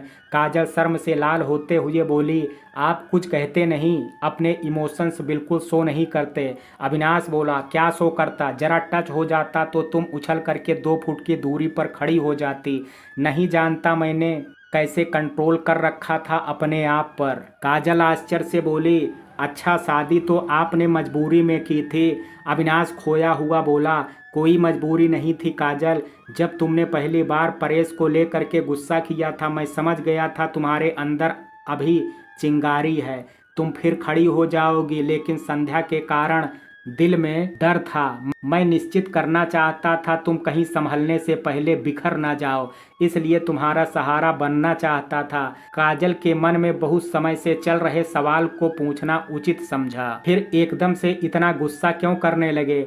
बार बार किस करने को जिद करते थे? अविनाश अपने हाथ अपने बालों में घुमाते हुए बोला, और क्या करता काजल, तुम आगे बढ़ने का कोई प्रयास ही नहीं कर रही थी। जब तुम ट्रेन से उन औरतों की नोक झोंक पर शर्मा करके लाल हो रही थी मुझे बड़ी अच्छी लगी। उसके निकट खिसकता हुआ बोला, अभी भी तुम बात बात पर लाल हो जाती हो। उसने काजल के चेहरे पर आई लटों को पीछे करते हुए कहा, मैं तुम्हें समय देना चाहता था, तुम नॉर्मल फील करने लगो। रात को तुम डर जाती, चाहता था तुम्हें बाहों में ले करके सहलाता रहूं, लेकिन तुम मेरे छूने से तो और भी कांपने लग जाती। उस वक्त मुझे उन दरिंदों पर बहुत गुस्सा आता था। काजल बोली, मैं समझ रही थी आप मुझे कंफर्टेबल फील कराने की कोशिश कर रहे थे, लेकिन मैं क्या करती। डर और शर्म अंदर ही अंदर मुझे खोखला कर रही थी। फिर लगता था आपकी ज़िंदगी बर्बाद कर दी। पहली बार पार्टी में सबको अपनी पत्नियों के साथ हंसते बोलते देख बहुत बुरा लगा। अविनाश बड़े प्रेम से बोला, ऐसा कुछ नहीं था, मुझे ऐसा कभी महसूस नहीं हुआ, लेकिन पार्टी से बाहर आते समय जब लाइट चली गई और तुम बेहोश होने लगी तब बड़ी चिंता हो गई थी। काजल उस दिन को याद करते हुए बोली, और मुझे चिंता हो गई थी कि कहीं मेरे कारण आपको शर्मिंदा महसूस ना होना पड़े। अविनाश बोला, हादसे किसी के साथ भी हो सकते हैं, फिर अपनी गलती ना हो तो शर्मिंदगी क्यों होना है। हाँ, चाहता था तुम अपने आप को व्यस्त रखो, कहीं मन लगाओ जिससे जल्दी डर से बाहर आ जाओ। मैं तुम्हें उकसाता भी इसलिए था जिससे तुम गुस्से के कारण ही कुछ रिएक्ट तो करो। याद है उस दिन तुम्हें कितना एम्बेरस किया था, काजू काजू बोल करके मनोरमा के सामने। काजल हंसते हुए बोली, हाँ तब तो बहुत गुस्सा आया था। अविनाश हंसते हुए बोला, अब तो काजू बोलने का अधिकार दोगी या जबरदस्ती बोलना शुरू कर दूं। काजल उसके कंधे पर सिर रखते हुए बोली, आपका सब अधिकार दे दिया है। आपने कितना धैर्य दिखाया मुझे नॉर्मल महसूस कराने के लिए। कई बार आपकी इस कोशिश से चिढ़ जाती थी, गुस्सा भी आ जाता था। अविनाश बोला, जानता हूँ कई बार बुरा भी लगता था। श्यामा के साथ हंस बोल रही होती थी और मेरे आते ही खामोश हो जाती। मैं चाहता था तुम कम से कम अपने मन की बात तो करो मुझसे। काजल ने अपनी उंगलियां अविनाश की उंगलियों में फंसाते हुए कहा, क्या मन की बात करती। इतनी बेचैनी हो जाती आपके पास आने से, डर के कारण कांपने लगती थी, लेकिन अब मुझे लगता है इंद्रियां रिएक्ट करती थी, कुछ समझ नहीं आता था। याद है जब चाकू लग गया था हाथ में, अपने हाथ पकड़ करके धोया था, उस दिन मुझे बहुत गुस्सा आया था। आप जानते थे मैं कितना डर जाती हूँ, फिर भी आपने हाथ पकड़ लिया। अविनाश याद करते हुए बोला, तुम्हारे हाथ में खून देख करके मैं यह बात भूल गया था, उसको रोकना जरूरी लगा। काजल याद करते हुए बोली, मुझे तब हर बात में टेंशन और फ्रस्ट्रेशन हो जाती, आप पर भी गुस्सा आ जाता, लगता समझना नहीं चाहते, जल्दबाजी कर रहे हैं। अविनाश बोला, हाँ मुझे लगने लगा था अगर फोर्स नहीं करूँगा तो तुम अपने खोल से बाहर नहीं आओगी, इसलिए कई बार जानबूझ करके कठोर बर्ताव भी कर जाता था। काजल बोली, मैं बहुत कंफ्यूज रहती थी, आपसे बात करना अच्छा लगता था, नहीं होते तो मन नहीं लगता था, लेकिन जब होते तो घबराहट होने लगती, पास आते हुए डर लगता था कि कहीं पुरानी बातें याद ना आ जाएं। ऊपर से सोनिया कहती आप गुमसुम रहने लगे हैं, शायद मैं आपका ध्यान नहीं रखते, सेटिस्फाई नहीं करते। मुझे ग्लानि होने लगी थी, मैंने आपकी जिंदगी बर्बाद कर दी, मेरे कारण आपको शादी को लेकर के जो अरमान थे सब पर पानी फिर गया। अविनाश बोला, मैं परेशान इसलिए होने लगा था कि तुम मेरे सामने नॉर्मल बिहेव नहीं करते थे, इतने समय बाद भी तुमने मुझ पर भरोसा नहीं किया था, मुझे लग रहा था मैं एक बार फिर से फेल हो जाऊंगा। काजल बोली, मैं अपनी फीलिंग्स को समझ ही नहीं पा रही थी, पास आना भी चाहती थी और डर भी जाती थी, तैयार होकर के आपकी आंखों में प्रशंसा देखना चाहती थी, लेकिन जब किस करते थे तो कांपने लगती थी, डर लगता था आपका धैर्य खत्म हो गया और मुझे छोड़ दिया तो मैं कहाँ जाऊंगी। सोनिया ने मोनिका के बारे में बताया तो अविनाश हंसते हुए बोला, तो तुम्हारे दिमाग की मशीन ने हवाई किले बनाने शुरू कर दिए, कैसे भीगी बिल्ली बन करके आई थी मुझे कमरे में किस करने। काजल ने हल्का सा हाथ अविनाश के सीने पर मारते हुए कहा, मजाक मत बनाओ, कितनी हिम्मत करके आई थी आप नहीं समझोगे। अविनाश गंभीरता से बोला, लेकिन तब तक मैं तुम्हारे प्यार में पागल हो चुका था, तुम मेरी आदत बन चुकी थी, मुझे बहुत बुरा लगा था जब तुमने रोते हुए कहा था मुझे जाने दो। काजल बोली, उस दिन मैं बहुत डर जरूर गई थी, लेकिन मेरे अंदर आपके लिए फीलिंग पैदा हो गई थी या टेंशन हो गई, पता नहीं आप कैसा फील करते हैं मेरे बारे में। अविनाश बोला, तुम हो ही बुद्धू, तुम्हें मेरी फीलिंग्स पता नहीं चल रही थी और मैं तुम्हें उकसाता था मोनिका को लेकर के। किसी तरह तुम एक्सेप्ट कर लो कि तुम मुझसे प्यार करती हो। काजल मुस्कुराती हुई, अच्छा, मुझसे जबरदस्ती मनवाने पर तुले रहते कि मैं मोनिका से जलती हूँ और खुद विवेक से क्यों चिढ़ रहे थे। अविनाश झेंपते हुए, मुझे बहुत गुस्सा आया था उस दिन, मैं जल्दी घर आया तुम्हारे कारण और तुम विवेक के साथ हंस हंस करके बातें कर रही थी। काजल अविनाश के चेहरे पर हाथ फेरते हुए बोली, अब कोई हमारे बीच नहीं आएगा। अविनाश बोला, अब तो विश्वास हो गया, मैं बहुत प्यार करती हूँ तुम्हें। चलो सारी रात बातें करनी है, चलो सारी रात बातें करनी है या कुछ एक्शन भी हो जाए। इससे पहले काजल कुछ कहती अविनाश उसे अपनी बाहों में उठा करके कमरे में चला गया। अगले दिन सुबह जब काजल की आंख खुली तो अविनाश बेसुध सो रहा था उसके बगल में। जब वह अपने काम निपटा करके तैयार हो करके स्कूल जाने लगी तो देखा अविनाश तौलिया लपेटे बाथरूम से बाहर आ रहा था। उसको देख करके बोला, तुम कहाँ जा रही हो? काजल बाहर जाती हुई बोले, स्कूल जाना है, बच्चे इंतजार कर रहे होंगे। अविनाश उसके पीछे आते हुए बोला, मैंने छुट्टी ले ली है, तुम आज कहीं नहीं जा रही हो, सारी रात मुझे सोने नहीं दिया। काजल हंस करके बाहर भागते हुए बोली, तो अब सो जाओ। अविनाश उसको पकड़ने के लिए भागा कि बाहर मनोरमा को देख करके ठिठक गया। उसने बालों में हाथ फेरते हुए बोला, आओ, इतने महीनों जो तड़पाया है उसका गिन गिन करके बदला लूंगा। अविनाश को देखते हुए मनोरमा बोली, लगता है पाठक जी आज मूड में हैं। काजल शर्माते हुए बोली, ऐसी कोई बात नहीं है, चलिए देर हो जाएगी। तो मित्रों, ये कहानी आपको कैसी लगी आप अपनी राय मुझे कमेंट बॉक्स में ज़रूर दीजिएगा। वीडियो पसंद आया हो तो वीडियो को लाइक शेयर, अगर चैनल पर पहली बार विजिट कर रहे हैं तो कृपया चैनल को सब्सक्राइब करना ना भूलें। कल मिलते हैं एक नई कहानी के साथ, तब तक के लिए जय हिंद, जय भारत।